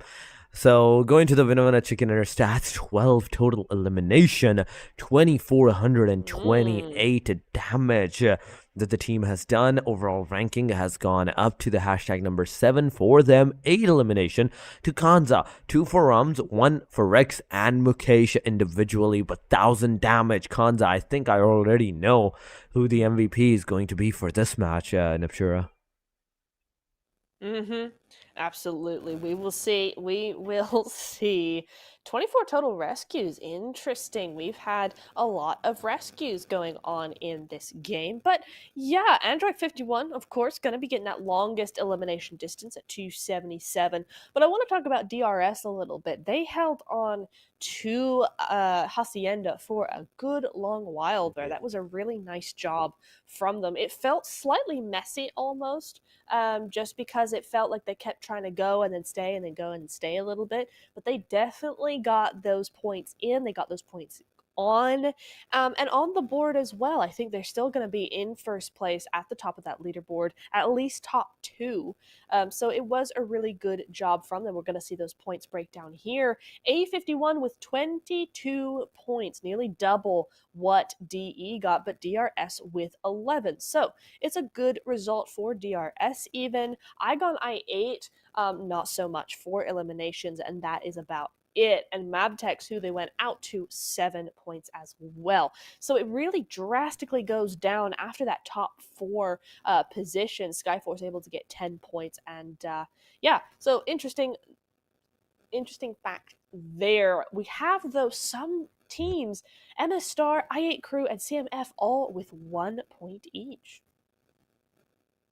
Those 1 points, those 0 points, the teams are struggling a lot, but there we go. Kanza, the MVP, 8 eliminations, and the longest distance that this guy actually manages is 159 meters in the distance of the eliminations. He confirmed a kill.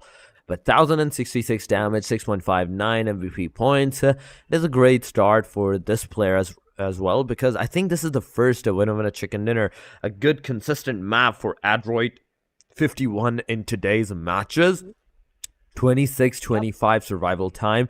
So if they stay even in the consistency in this second half phase, they will have the chance of at least securing that top 4 maybe position for themselves. But going to the elimination and damage stats, 24-28 damage, double the damage of their eliminations. But DRS, the charts going really high for Dang. them with the 7 eliminations. Mm-hmm.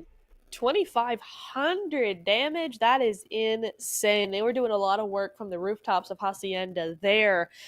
Interesting that, yeah, it's very interesting that had so much, but so many people had that. And I think Android 51 kind of took advantage of that. You also had NB and 7 and IHC, actually. You had those outliers on the other side of the zone to the fights going on that were able to just pick apart some of those teams, some of those knocks. They were able to steal them. So you are seeing some teams with a lot of damage, like Deadeyes, Skyforce, and DRS, and then some teams with a lot of eliminations, NB, 7, and IHC. So there's a little bit of a disconnect coming in there between confirming those points. But it is interesting to see, you know, that's what happens when you have a really open zone like that. It's just, it's how it is. Oh, definite. Circle is one of the hard-hitting factors for many of the teams. I have suspected that throughout the games, and even the circle is trolling a lot of teams by going the hard ways, going the hard consistent side. Even in this one, it goes to the Oasis angle, a hard northern shift, whereas the plain line was on the complete southern side. But this was the match number 4. We are down to the last 2 matches for today, but before we're moving on to them, we will be moving to a short break, guys. Stay here, stay with us. We will be right back. Would you ever show me through?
It's such a pain to close my eyes. I'm falling in this deep immerse. Would you ever show me through?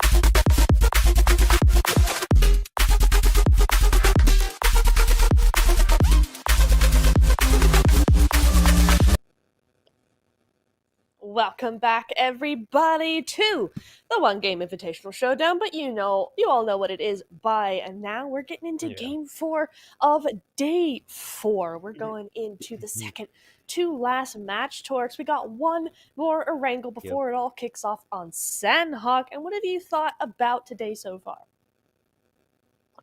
So far for today's action, the teams are going kind of like in a risky situation. We have seen so many risky scenario from so many teams, like those aggressions on Erangels, Team Iet Crew doing all of that, Aegon doing everything at their disposal as well, and even in the last match, the second Miramar match, how the Team IETC got the Deadeyes guys 2 players down, those 1v2s, those were good. But METERSHOT's survival, that's something out of the ordinary. No matter what you say, that survival was out of the ordinary. No, even in Miramar, even in Erangel. In Erangel, there was a third party that got the better of them, so that was a sad moment for them. But another Erangel coming in. Will METERSHOT survive? Will another team makes a domination or not? Let's find out. Let's find out indeed. Here we go. Nice playing path, actually. That's pretty chill for everybody. Here is the overall leaderboard, though, and oh my goodness me, DRS continuing their dominance here. 186 total points to Aegon I8's 169, so really good work there. But we are seeing also Deadeyes guys jumping into third place there. I8 Crew close behind, and Raw Esports even closer. So a really nice job from everybody. But IHC, I tell you what, Torix, you mentioned that IHC got 50 points in day 1. Now they've gotten nearly 50 more, 93 points on the board compared to 53 from this morning. So big job from them so far today. And we got the MVP Killer still on top. He's increased his total eliminations to 48 now as we go over to watching these teams start to hot drop just a little bit. I almost wonder that I8 have a hot drop location, but I don't think they do. Instead, it is going to be Rozhok School, Pachinki as well, as North Georgia Mabatek's gone up there as well. Oh, but the 3 complete teams at the Pachinki side. Oh no, this is going to be a hard-hitting factor for so many teams. It is going to be detrimental. It is going to be a chaos for so many of the players. Even look at right now, some players don't even have a gun. Some have shotguns at their arsenal, and there's not a lot of grounds that they can do anything with the shotguns or even the pistols. P18C, okay, he does some damage with the pistol. He is confident. Sus, that was kind of a sus move right there, but he manages to at least do some damage on the player, not knock, but okay, that's some bunny hopping shotguns right there. Whoa. Frag is there. UGSL taking 2 players down, and Bad Intention gets out of this match. 7 Esports takes 2 down as well to Astra. If we are talking about them, they are near like, okay, this is 2A Astra that's at the Rozok City right now taking the fight. But Deadeye's guys, 2A Astra, they're taking the fight against each other. Some knockouts, some eliminations are on their way that we are seeing.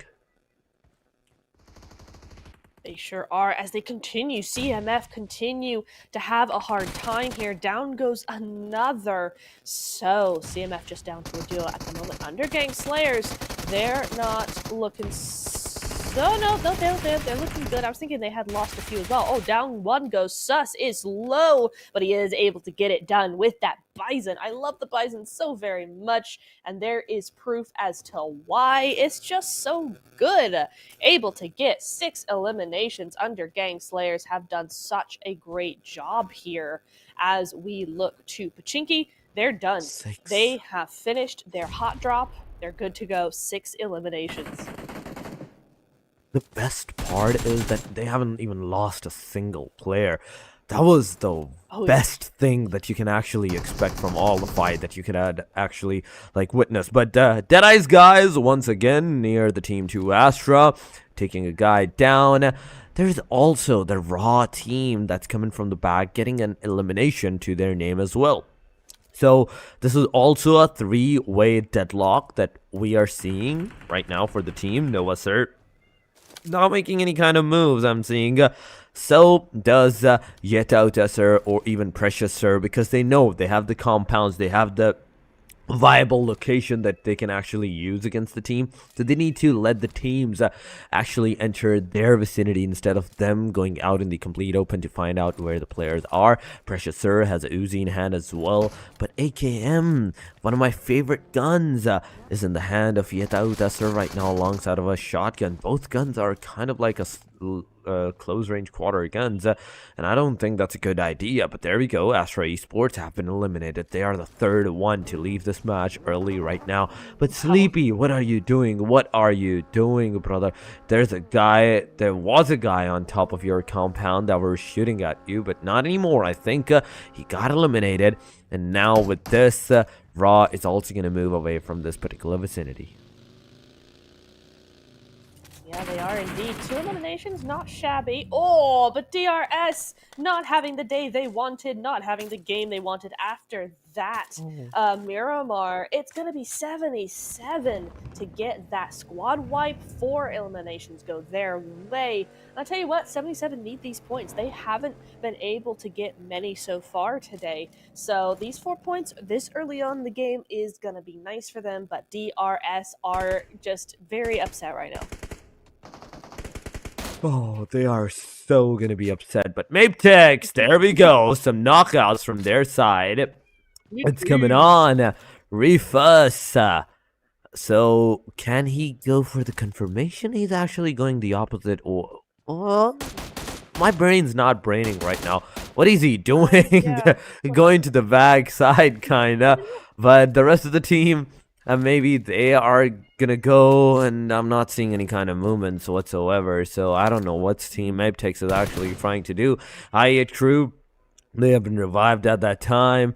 Now for the point, for the moment of action once again. Serious taking tricks, almost down, just a little of HP left. 1 more bullet on the guy and he can go down. UGSL so far into the lobby has the highest kill ratio with the 6 to their name, and not a single player being eliminated. Matex, right now 0 elimination. Skyforce, I want to see where they are as well. But NB Esports, going on to them, they have 1 elimination as well. So that's a good start. That's a start. Not a good start, but that is a start. It sure is. But you know what? We're only 7 minutes in, and the zone is just in stage 1. We've already lost 4 players here so far. But I tell you what, everything else, if I'm not stuck, everything else is everybody's a full squad except for that one. Yep. Everybody else almost a full squad except for the Android 51, and they're the ones that needs to like do something from this point onward to like get some eliminations to their name as well. This is Pachinki once again. UGSL. they're near the team Skyforce. The fight can actually happening. I8 crew Viper taking Maptix's player down. Finally, it is a two-way fight that's gonna happen this time. Maptix got the first knock on I8 crew, but I8 crew now has shown their potential against the team Maptix as well, taking one of their player down as well.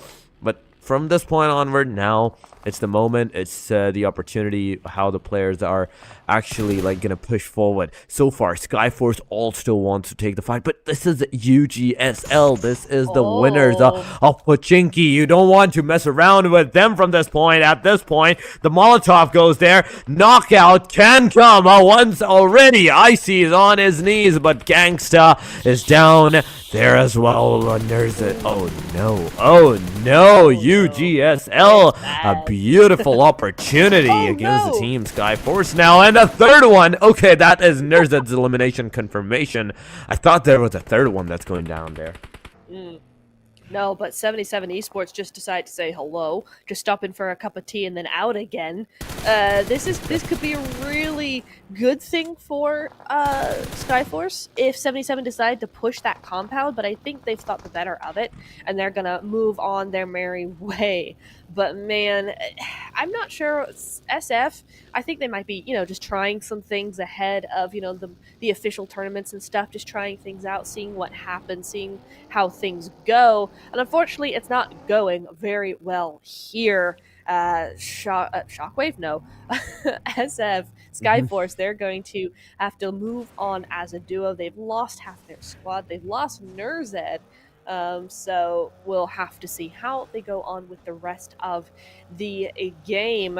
But A51 and Igon I8 very close to each other. Is this a new fight uploading?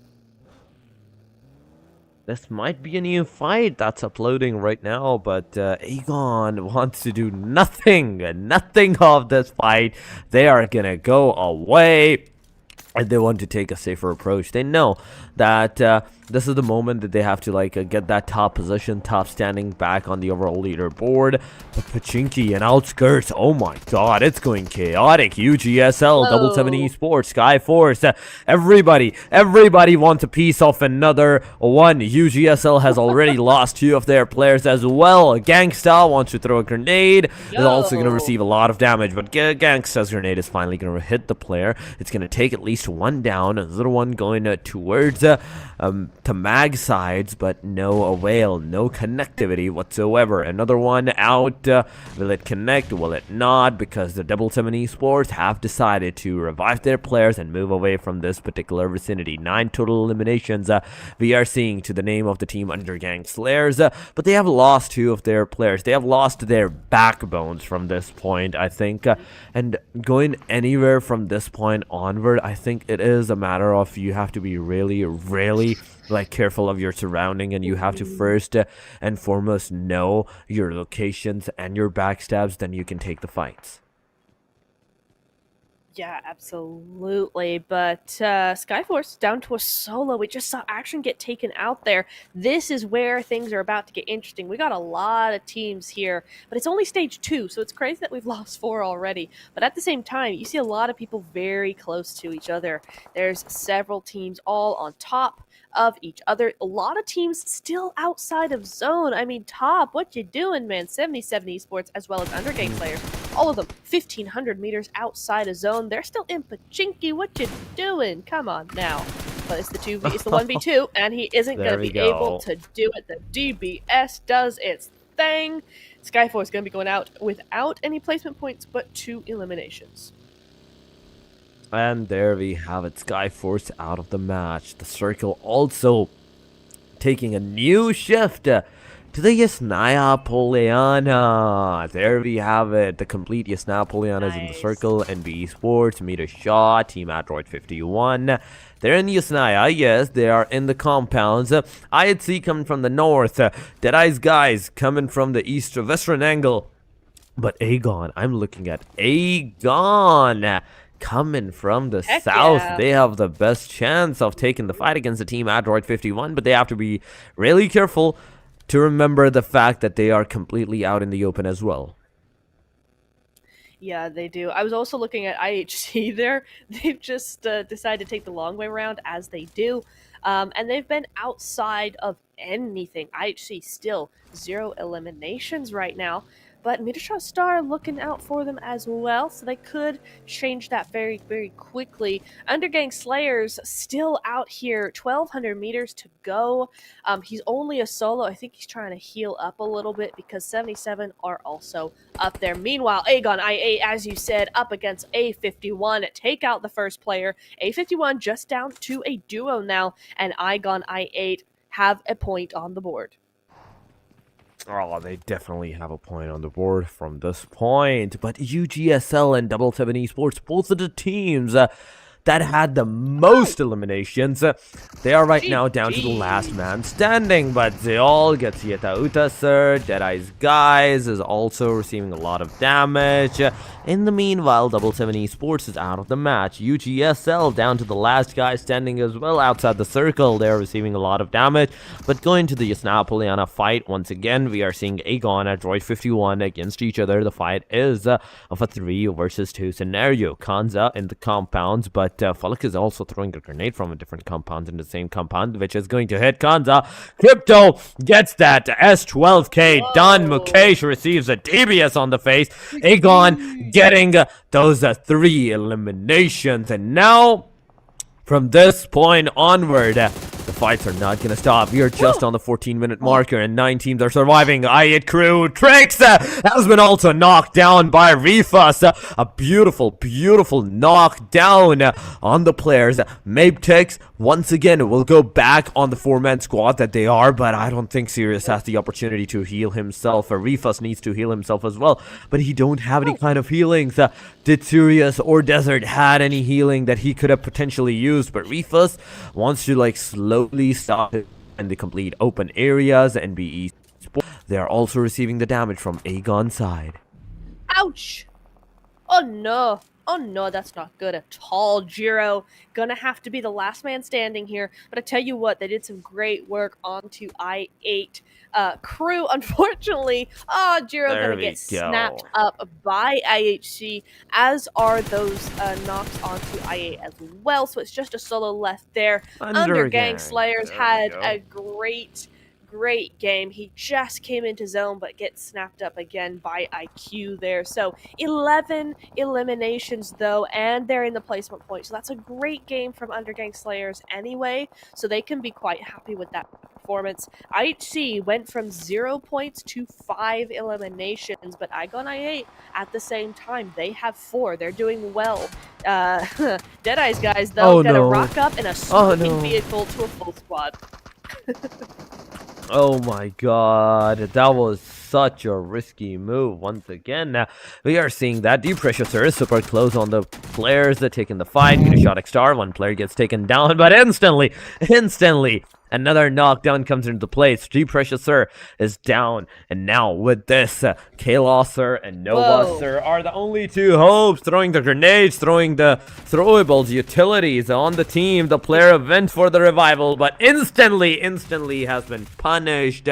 Fury coming in for the rescue, but in the meanwhile, look at the Team I8 crew versus the Team I8C that happened, that got that elimination done on themselves. METERSHOT Star also losing another one of their players, leaving a solo player, Tabby, as the final hope. Oh my god, this is not looking good for the Team METERSHOT Star. Is this the match where they're not even gonna get a single elimination point for themselves, or are they gonna get some elimination point by Tabby's hand? We have to wait around and find out for this thing. Nova Sir trying to like hold a position down, hold a location that he can stay in a safer angle, but will it happen? Will the player still be surviving at this point? The answer is yes, because Tabby's still alive. He's not out of the match completely yet. I'd see 7 eliminations. Aegon as a 3-man, 4 eliminations, 4 for the Team Deadeye's Guys as a duo, but I'd say Deadeye's Guys, the fight has begun. One player gets taken down, instant confirmation. There we have it. IHC, you beast, you beauty. This is ouch, the ouch. 8th elimination that they are going to receive, but K-Loss was super low. Yes, that was an ouch on the guy, but Aegon is also receiving the damage. Just look at that. One is down. Wow. Yeah, I think that's why METERSHOT Star didn't defend as well as they could have, because they were aware that IHC was up there. I'm not sure that Deadeye's guys actually knew, because IHC was able to take them down. They weren't aware of the angle onto the cliff. So in some ways, MS Star played that better, because, otherwise they should have just fully committed to the fight with Deadeye's guys, but it just wasn't going to happen. So IHC able to take advantage of Deadeye's being the new guy on the scene in terms of coming into zone last, but this is where it gets interesting. IHC have moved down. The zone has gone up towards those cliff sides. Raw looking really good. A solid split coming out from them.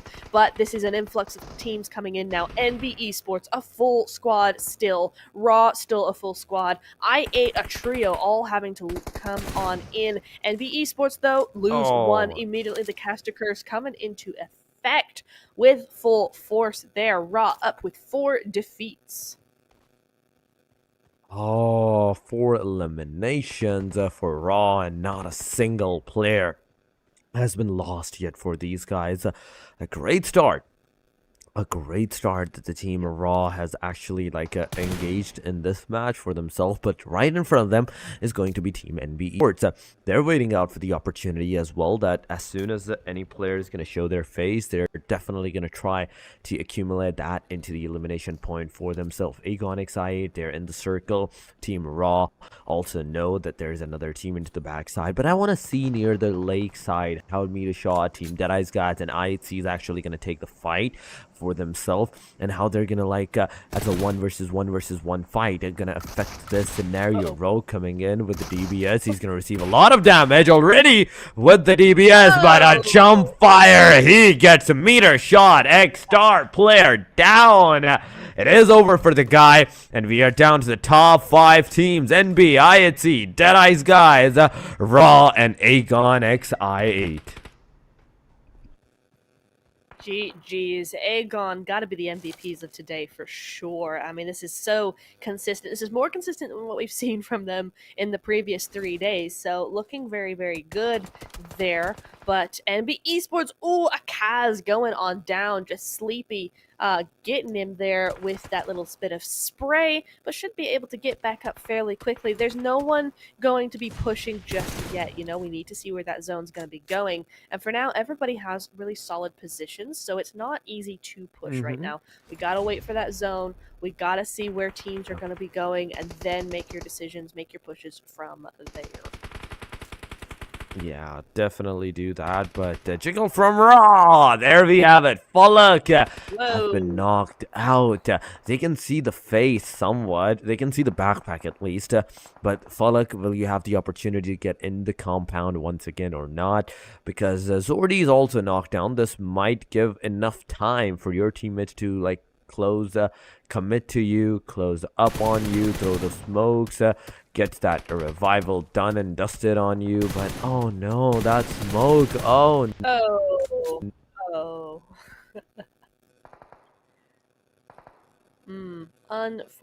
Unfortunate stuff there. Oh, but Claw in a world of hurt. He's outside of zone, as is IHC, but you know what? They're waiting for him. They're waiting for him to come on in. We'll see how that goes for them, but it is currently a 2v4, v1, v2, v3. So lots of different variables here. Oh, that could be a very good nade, but he's waiting just a little too long. It's not going to do any damage at all because Claw is already gone, but now he knows where there's going to be a team, a player most likely. He does, gets a little bit of damage onto him, but what is going to be the result of this 1v1? This is what we need to find out. So far, IHC is on top of them like a compound of the Deadeye's guys. Deadeye's guys, as a solo player, he can do nothing. Literally nothing but to wait or maybe throw the grenades on top of the compound, hoping and praying that he can connect it on the players. But Aegon wants to take the car, jumps. Oh my god, those were some Nice stuns there, right there, and getting the compounds, the corner of the circle for themselves. It is a great start. It is going to be a good opportunity for Aegon to like actually survive in this, but Deadeye's guys finally getting that elimination. Ooh, that was a nice crate animation right there. But I see what this now has 10 eliminations to their name as a duo. Sure does. That's a really good result again. You know, we talked about having them. They have 50 points in day 1, nearly 50 points in day 2, and I think that's just been put up to 50 because 10 points already plus the top 5 placement points they're gonna get. That is a really nice result for them. Raw in here with the really great position, though. Good position. 5 eliminations. They got lots of players still up. Full squad for them. I almost want to see I8 take one of the hills rather than these compounds because I think it's just a little too close for comfort, and you could have a much better opportunity to see some peeps and have control of the zone a little bit more if you were up there, but it is very open, and we'll just have to see where that zone ends up going. IHC have that similar positioning going on, so we're going to have to watch and wait 50 seconds. I think this is going to be a very quiet minute. This is definitely going to be a really quiet minute. But 4 teams, 11 players, and not a single sound into the lobby. That's something we haven't seen that much. We have seen 15 minutes, 5 teams, 15 minutes, 5th circle, 5 teams, yes. But this kind of a silence, we have not seen that in a long while. And I'm really excited to how it's going to go, because anyone that's going to make sound, every other team is going to take a look, take a peek at that angle to know where the player is going to be situated at. Maybe if they spotted him up, they're going to shoot and they're going to get that elimination, but they also have to take into the consideration that they're taking someone down, and someone, because of that, might also know their own locations. And the zone has gone where I thought it was going to go. It has gone to the north, and IHC are going to take full advantage of that. Igon I8, they're going to try their best, but they've just been outnumbered, beaten to it for sure by IHC. They were already up there, so my bad. Yeah, it's going to be much easier for them to do that. Oh, that's frustrating for IA. I hoped they would go up there from the beginning, but you know what? The zone could have gone either way there. So, unfortunate, but IHC definitely in a great position to win. Oh, no. Oh, no. IHC taking Aegon's player down. It is down to the last guy of Aegon. Okay, there we go. There's still some chances. There's still some hopes for Team Aegon X8 right now at this point. NB Esports also taking some fights on the Team Raw Esports side. Probably receiving a lot of damage, but that's about just it. No knockout whatsoever. Fistboy missed his shots for that knockout. He could only give some slight damage on towards the player, but I'd see now they will be the one that might have the best chance of securing that winner chicken dinner. IQ, you have to move, you have to do this, and now or never get behind this whatever this tower thing is called. So get behind this lines of electric tower. There we go. But Rogue is actually has been spotted by Slee Jiggles, in fact, and Jiggle already receiving that knockout. IHC is on a completely different form today. They are making sure that they are the ones that's going to prevail, but NB Esports and Zordy from Raw says no. Both do the damage, both takes at least 1 down of the Team IHC, and as they're down to the last man standing as well, NB Esports shined their way in to the Team Raw. So everyone, at every situation, at every angle, is taking fight against each other, and nobody's actually like focusing on a single team. Oh no. I mean, with this zone, that's impossible to do. I mean, you have to be aware of every single angle and try and multitask as much as possible. NB Esports, they're just down to 3 at the moment, but it's better than IHC and certainly better than Igon I8. Raw have lost their 4-man squad, so they're just down to 3 as well, but it's looking fairly even. The zone has moved away from I8 again, but it's also moved from the most of Raw. So I8's going to wait for those extra eliminations. He knows he can't get better placement probably than 4th, considering. So he's probably going to try and focus on these eliminations, not care about zone. Let the zone get him if he has to, and just try and get those eliminations.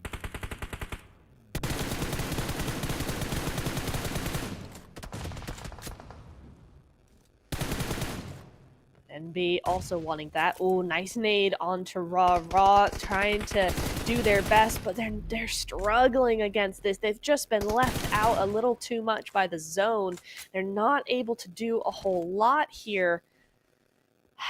It's going to be a tough one for Raw. Their one guy in the zone is knocked, so I8 having to move on bit by bit, in by in. Rogue getting a nice flank there. Raw going down one more as well. I8 did get shown up there. He did get found, but he is going to try and get that heal off. Nicely done. Going to try and get that. He should definitely get that knock. Nicely done. He is going to get sleepy. Gonna get another one. No, he's not. He is gonna go out to the zone. GG's, I8. You did manage another elimination before going out to the zone. That was the best possible result for him. But Raw gets eliminated as well. Ooh, this is looking a dandy for the team IHC right now. This is an easy winner chicken dinner waiting out for them. Rog is going to throw that Molotov. It might hit Mondo, but he manages a little bit. He's going to deny. He's going to deny his elimination to the play zone. And there we have it. Team IHC is going to have that winner chicken dinner for the match number 5 to their name. A great start to the team IHC's winning streak as well. Those are some, 12, maybe 13 eliminations to their name that they got with a winner chicken dinner. 23 points in a single match. Yep, absolutely. And they got that win. They got those eliminations via patience. You know, they didn't make anything rushed. They didn't push anything. They didn't have to. They just played the game. They let the game play itself, and then they just were there to clean up afterwards. It was a really nice, controlled win from IHC for sure. That was definitely a great win control for the team IHC. They knew the zone rotation was going to go out on the open side to the northern angles, and they made sure that they are the first one to secure that position. And the best part was they didn't even have to move even after the circle shifted. So it was all team IHC against everyone at that time. Everyone was like taking the fight against each other. Team IHC were just waiting out there to get some eliminations to their name. 12 eliminations in total, 2024 damage. That's the same year that we are in right now. IHC showcasing their domination with total on the hashtag number 7 that they go. Overall ranking 4, 4, 3, and 1. Not a shabby number of the eliminations, but 982 damage for Rog. Wow. Oh, whoa. Wow, yeah, that's pretty big. I mean, he did a lot of work, though. He was constantly flanking. He was constantly, controlling, trying to find those angles. He was always on the move, so I'm not surprised he got that much damage. But we see here 63 knockouts to 57 eliminations, 20 total rescues. But I think we saw a lot of people go to the blue zone as well. There just wasn't enough room for all these teams. Yeah, it is an interesting one here, but Godless, he's going to get 358 longest elimination distance. Oh my goodness, that's quite long. That is quite long. 4 airdrops saluted in the complete match. But going to the match leaderboards, 22 points for the team IHC, 12 for UGSL. They got early eliminated on the maybe a hashtag number 8, 7, but still manages to get a total of 12 points. It's a great start for them. Raw on the hashtag number 3, they go 11 points. NB Esports, they were on the hashtag number 2, 10 points to their name. 9 for Aegon. Aegon did really good in this match. Deadeye's guys, 7. Double 7 Esports, also 7. METERSHOT XR right after that. A huge downgrade. 2, 2, 2-2-2 for METERSHOT X-Star, I8 Crew, SF, Matex, and CMF. Most definitely. But yeah, it is going to be Rogue. I think we Ben knew he's going to be our MVP for this match. And I wonder where that puts him on the overall leaderboard, because we know that the MVPs have been they've been mostly DRS just constantly. And I think Yeah. they've probably got pretty much a good head start against the rest of the lobby. But I see doing enough work here where they could be threatening that just a little bit over the next couple of days. Crypto, on the other hand, we saw him, I think, in third place on the MVP leaderboard. He's been a bit quieter today. He's still getting those shots in, but he's not converting those points. So we'll see how that affects him as well as we move over to the elims and damage stats. Again, lots of damage, not a lot of eliminations. That's going to be lots of controlling shots and not a whole lot of like trying to actually get these players. You know, this is making sure somebody doesn't peek out a window, making sure that angle isn't getting pushed on, you know, that sort of thing. That's going to be a lot of spraying down smokes, etc. So Yeah. I see a lot of that damage just being protective, being defensive, not very aggressive there. So nice to see some of that coming into play as well. MF Star, though, they have a little bit of a problem. 0 eliminations, 348 damage. It's a big rip. That definitely is a big rip right there. But aside from that, the 6th match is still yet to come, and those teams that haven't performed in like the last match, they still have a chance of doing something, because it's Sanhok. Oh my God, the time has finally come for Sanhok, that aggression. But before going to the aggression, we will be going for a passive break. So stay here, stay with us, and we will be right back, guys.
It's such a pain to close my eyes. I'm falling in this deep immerse. Would you ever show me?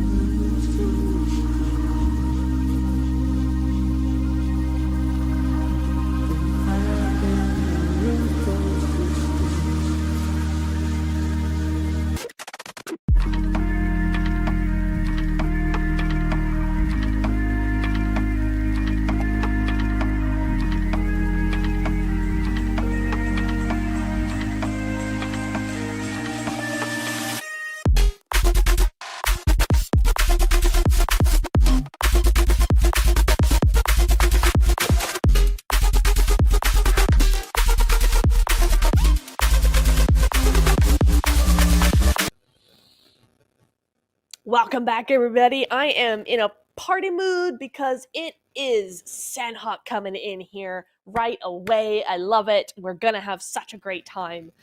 Super excited for this one, and it's our last match of the day. So, you know, these guys have been going pretty quick through these last few games. They've been super, super aggressive. I mean, we've been having top 5, top 3 even by stage 5, and I think Sanhok is going to be even worse, even better for us, even worse for these guys. How many teams will be hot dropping in boot camp? That's what I want to know.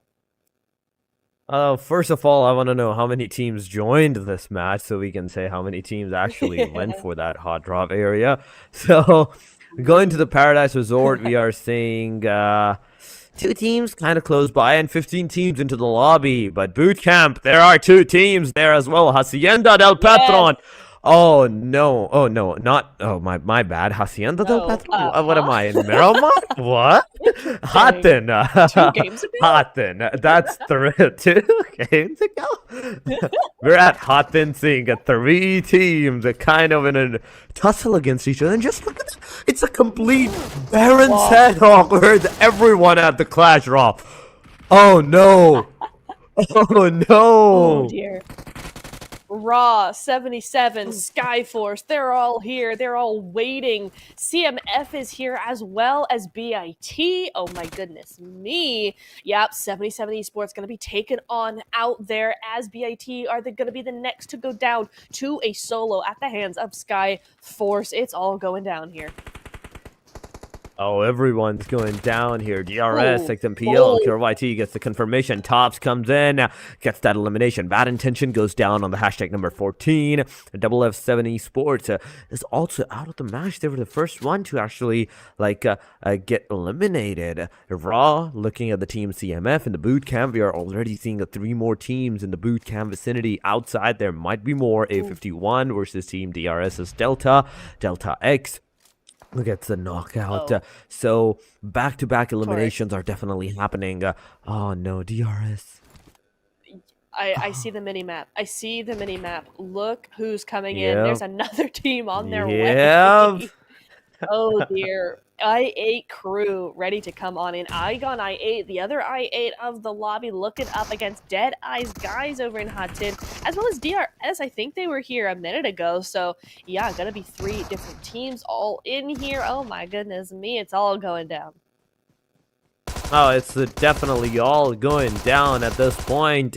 Kalos, sir, gets that elimination on himself as well. Deadeye's guys are right with this out of the match. We are in 2 minutes of the game, almost 3 minutes, and already 4 teams have been completely annihilated out of the match. Crypto, Super Alone, that HP, UGSL versus Aegon with the grenades. They are taking 1 down, 2 down. Uzum gets a confirmation on himself. Aegon XI8, 3 eliminations, and they have the 3-man standing as well, going to the Skyforce once again at the bootcamp side.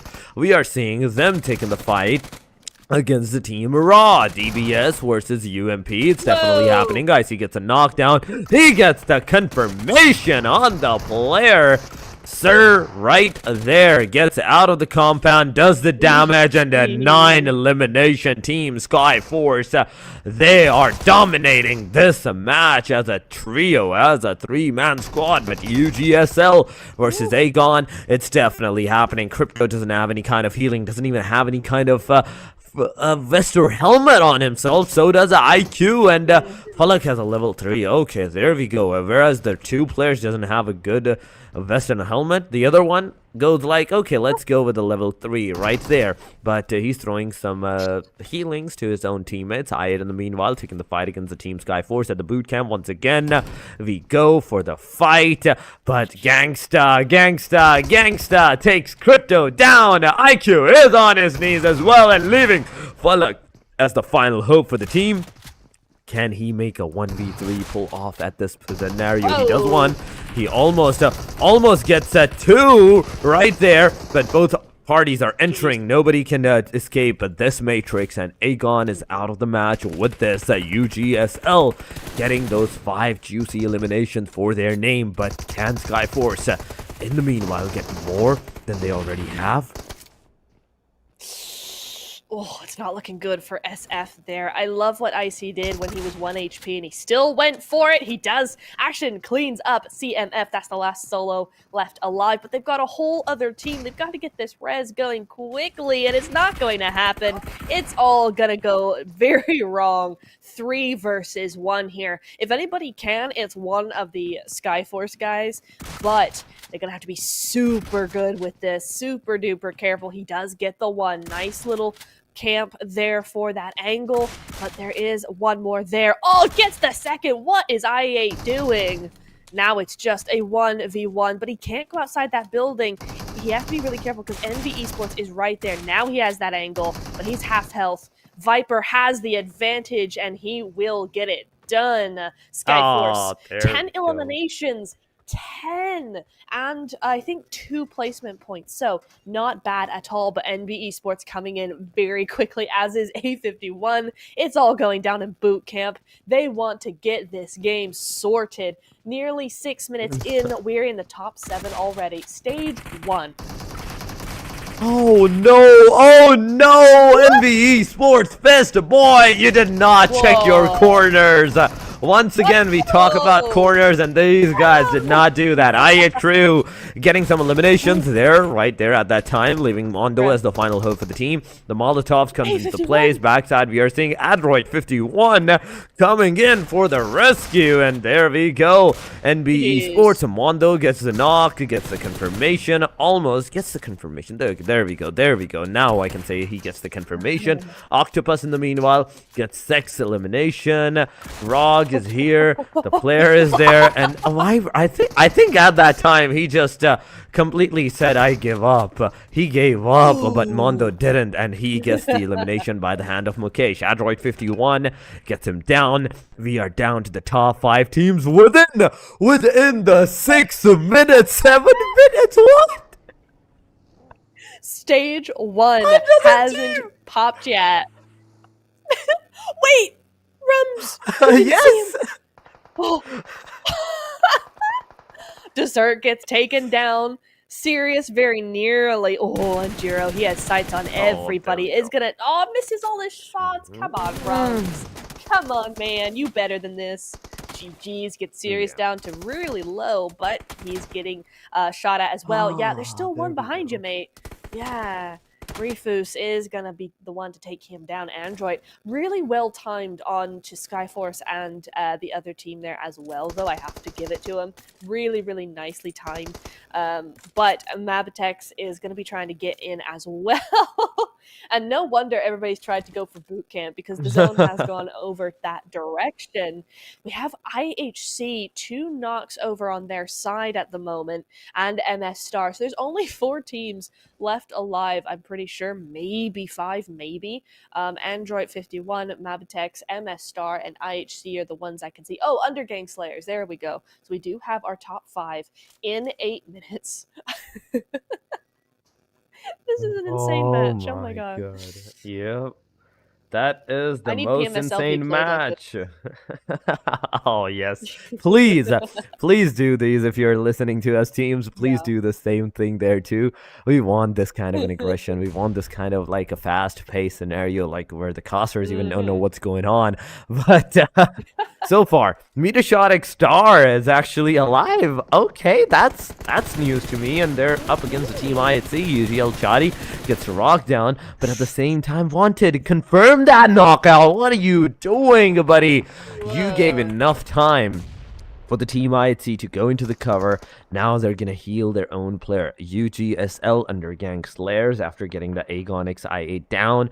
They have moved their way near the team IHC. Can they throw those grenades that might hit the players or not? Or what are they going to do from this point onward? Undergang wants to like get on the top of the crates, the containers, and then wants to take the fight. But Matex versus Adroit 51. Once again, it's happening. One player from team Matex is down. The second one almost on the verge of being eliminated, but the second bullet misses. The second shot misses on the player. He gets the confirmation. He makes sure he's coming in for that clutch, and he does that. Mukesh, Rex, both the players, 5 and 3 eliminations in total, and 10 for the team. That is something the team at Droid 51 has outdone for themselves, and they were the ones staying at the boot camp from the very start of the game. Yeah, really, really nice stuff coming in from them. That was a really hard game to win, and they have done it as a duo, unfortunately for them. But hey, they got a lot of points. They're top 4 right now. There's only 10 players left alive. That is pretty crazy. I think we're gonna have a little bit more of a quiet time for a second. Maybe not towards the north side because they're all up there. But Android 51 have a chance to just recover a little bit because there ain't nobody anywhere near them. Oh, nobody's actually in their vicinity right now. Nobody's in the closest vicinity. But I think at this point, they should try to scout out the players. Instead of staying here in the boot camp, now's the moment. Take the cars, take anything at your arsenal, whether it's the gun, whether it's the scooters, or even the rickshaws. Take that. Go find the players, take the fight. You don't want this aggression to end. You want to make sure that this stays the way it is, as it is, till the very end, until you find a winner. It is a 1 versus 2 versus 3 versus 4. Just look at this. It is actually a 1 versus 2 versus 3 versus 4, in fact. So that's something. But Adroit 51, they're the only ones in the circle. IHC, they are trying their best to get in the circle as well. There's the team Undergangs. There's the team METERSHOT Star. All of these 3 teams have to cross the waters or the bridge side if they want to come to the main land where the circle is. Yep, they sure do. I mean, I see what Android 51 are doing here. They've got all their eliminations. Now they think, hey, we can just get this win. I mean, it would be their second win of the day. It would be really nice to get 2 wins. And they've probably seen there's only 10 players left alive. So they're like, okay, let's just chill. Let's wait. See where people pop up, because they know there's got to be a lot of fighting elsewhere. They know they didn't get rid of all the lobby. They got rid of most of it, but not all of it. So they got to know there's a bunch going on over here. MS Star, here we go. The trio, the full squad. They're going to be going into the ocean. I think he was trying to find that little bridge. There's a little tiny land bridge. Yeah, there you go. Where you can walk almost all the way across. I think they tried to do that with the car. But it didn't work. But you can still find it and walk across. So there's a little Sanhok fun fact for you there. Yeah, see? But yeah, so that's where they're going to try and get across. That's an interesting thing. Yeah, sure, you can still go ahead and get those shots in. So it's a nice way to cross the river. But the zone is coming in pretty darn fast. Wadug, he's coming in there. He's one of a trio. Undergang Slayers. They still have to cross as well, though, so he can't be too fancy with it unless Undergang Slayers are kind of going, look, we're top 4. We have 7 eliminations. I don't think they're all that bothered about getting across. Oh, they're definitely not all that bothered to getting across this particular ridge. 13 minutes into the game. And I think majority of the players even know that, yes, this is going to be the moment where we either shine or we either survive for the time being. No healing whatsoever for Gangstar right now, but he's trying to shoot at Wanted, which he misses.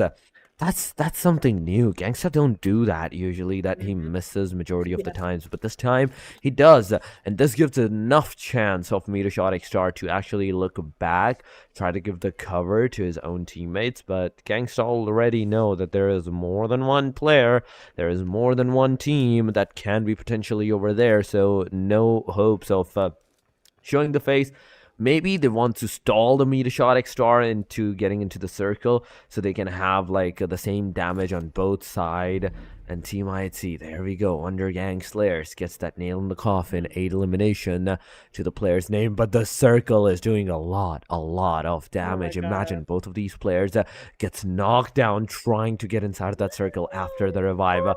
Oh my god. Oh my god. Can you? Oh no! Oh my god. Android 51, you did it! You were waiting for that opportunity. Wanted is gonna go down to the play zone. Gangsta is gonna throw that grenade, try to confirm, but can you confirm before you get taken down as well? The answer is yes. Wanted gets the confirmation under gang. Gangsta gets the confirmation. Star Fury trying to get in the zone with the motor ski. Okay, that's something new. But why would you get out in the open area? You know there's a lot of damage going on with the circle. I think he spotted him. I think he spotted somebody up there and didn't want to make noise, which has worked. He's got an inside zone, so it's a 2v2 right now. This is the messiest game we've seen so far. Yeah. This is crazy. Oh my You can God. say that Fury again. behind that rock. Rex with a knife. Hello. Alrighty. Oh, the zone continues to go in. METERSHOT Star just don't have a chance here. I'm going to call it now. The zone is being really mean. Android 51, I can see the winner chicken dinner in their eyes right now at this point. But Fury, okay, you don't need to do the confirmation. Just go into the circle. Just go. Okay, but he wants to do that. He wants to make sure that nobody's there to revive the player. METERSHOT XStar, Tabby is going to be the final hope. Okay, it's almost a 1v2. What? We are down to the 1v2 right off the very bat. What? Tabby and Android 51 mutation Rex, both players are waiting, but oh my god, this opens up the chance for METERSHOT XStar to get that winner chicken dinner, because they're in the circle, the rest of the teams are not. Tabby, if he spots one player down, he can take him down, he can change his direction, and maybe even take the second player down, but for that, he has to know the location of the players, he has to move inside of that circle. So it's him on the western corner, whereas on the eastern and northern corners near the boot camp side, we are seeing the Android 51 finally leaving the boot camp behind.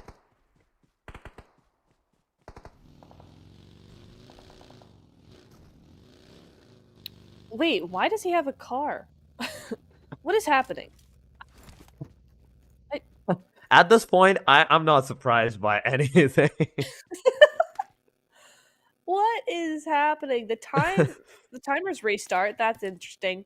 But yeah, I'm not sure what's going on there. If I am lagging out, by the way, I'm doing my best over here, but it's very stormy. We got wind and rain over here, so I might cut in and out just a little bit. But yeah, a 1v2. Android just trying to find... Man, they've been trying to find people for the last 20 minutes. They're just like, really? Let us win already. Come on now. But Tabby's like, nope, I want to win. It's mine. Nope. I don't know what he's doing. He's going to nade himself. He's got a nade in hand, Torix. No. He's gonna survive. I wonder. Oh, is he? No. He's got a nade in hand. I think he's trying. I think he's trying to find first aid kits. He is, yeah. Because there's a myth. So, okay. There's a myth that if you have a throwable in your hand, you move better. Like, you move faster better than you can move normally. Right. Yeah. I think Bushka busted that myth. I'm pretty sure he did like a year ago. So that's an interesting strat. I know. But that's still but there. It's fine. It's whatever.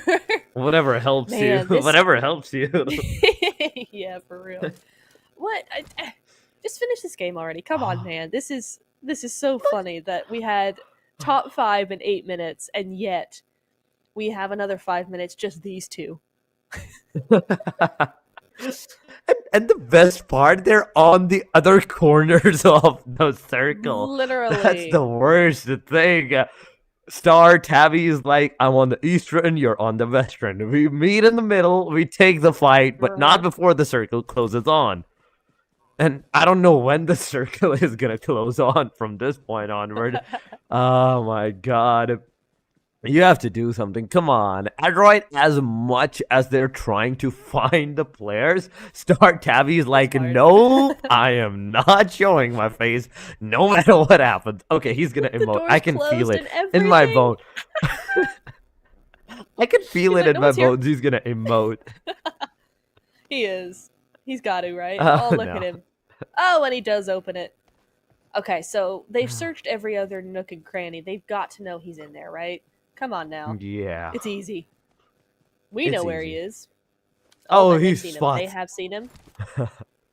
Yep, this is the beginning of the end, but can he do a 1v2? That would be insane after all this to do a 1v2. Okay, really I funny. think it's over. Ooh, ouch, ouch, ouch. No. Evades it though. Nicely done. Evasion skills 100, but there we go. Man. Ooh, that's a good Molotov. Ooh. Can he connect? Oh, nice. Oh no, overcooked. Connect. Oh, but he gets the one. Oh, he does. He gets the one, Torix. Oh, he's my 1 god, HP. he jumps out and there we go. Oh, Android 51 gonna be our winner chicken dinner, as they should have been from the beginning. Finally. But yeah. yeah, finally. Oh my goodness. I tell you what, they gave him a run for their money though. Sheesh. They made him work for that win at the end. Oof, that was almost a slip from Android 51, I have to say, because the damage, the knocks that he actually did, there was some potential. There was the potential that he could have had that winner in the chicken dinner from the team Android 51, but he wasn't able to do that. He got Android 51, got that winner chicken dinner at the very end, and through the very start, the best part is through the very start, they were surviving. They survived the boot camp chaos. They survived the rest of the area's chaos. And as a winner, they deserve this at this point.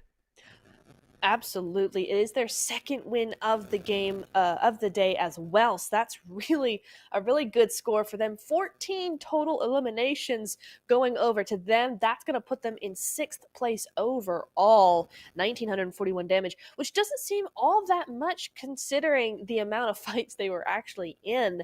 But Rex going to be doing 1,000 of that 1,900 damage. That is an insane stat coming in right there. I think we know who our MVP is. We definitely know who the MVP is, but 24 points in a single match. It is a great start. Android 51, 56 total elimination, 32, 25 healing. Okay, the lowest healing that I've ever seen is this one. Total knockouts is 51, 50 throwable used on the dot, 8 headshots, 8 rescues, and Rums is the longest elimination carrier with 210-meter distance. But who's the closest? Who's the closest? That's my question. Who is the closest? Yeah, we'll be seeing that. I mean, it's got to be like a 2-meter distance. The amount of DBS headshots that came in boot camp, that was just crazy. Oh my goodness me. But they got us to the full term of the map. I think we went to like stage 6 or something. So 24 points going to A51 though. 24 big points, double of Undergang Slayers, who did a really good job. There was so much happening in boot camp. We didn't focus too much on what was going up north, but Undergang Slayers were able to keep their heads up high in that fight. SF as well, doing some really good work because they were there until the very end when A51 showed up. So that's 11 points total. What I am seeing though is DRS, Deadeye's guys, BIT, and CMF all with 0 points on the board. That's gotta hurt. That definitely gotta hurt for many teams, all of these teams. But there we go. Adroit 51, Woo! Rix, 9 eliminations, 1069 damage, a survival time of 18 minutes and 35 seconds. Okay, it is 18 minutes in that we found the winner chicken dinner. So Right. 137 meters, the longest distance. But look at the MVP point, 9.34. We haven't Wow. seen that much No. by anyone. No, 7's been our highest, just over 7. So big Yeah. props to Rex over there. That's going to do him very well in that MVP race. Because remember, there is a prize for the MVP as well in this tournament. So definitely one to watch. But Adroit, I said that. Adroit 51. I said that right. Looking very even, but the rest of them not so much. Lots of damage, not a whole lot of kills. IHC going out with 0 eliminations, even though they had 340 damage. That's quite a lot there. Odd that it's the same amount of the same bar as 1349. So somewhere there's a typo. I think that's not exactly correct, but it's fine. It's all good. That was a fantastic game to wrap up the day. I thoroughly enjoyed that one. That was a lot of fun. Can we have all Sanhoks like that, please? I need that for the rest of the week. That'd be so much fun. Please. I don't know what's going on with my hair. Don't look at it. But we will be back tomorrow with the same sort of stuff. But it's going to be Group A versus C. We have to say goodbye to Group B for now until the round robin later on in the week. So we're going to have a lot of fun. But until then, we're going to have to end the day here. So thank you so much for watching, and we will see you all tomorrow.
It's such a pain to close my eyes. falling in this deep immerse. Would you ever show me through?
It's such a pain to close my eyes.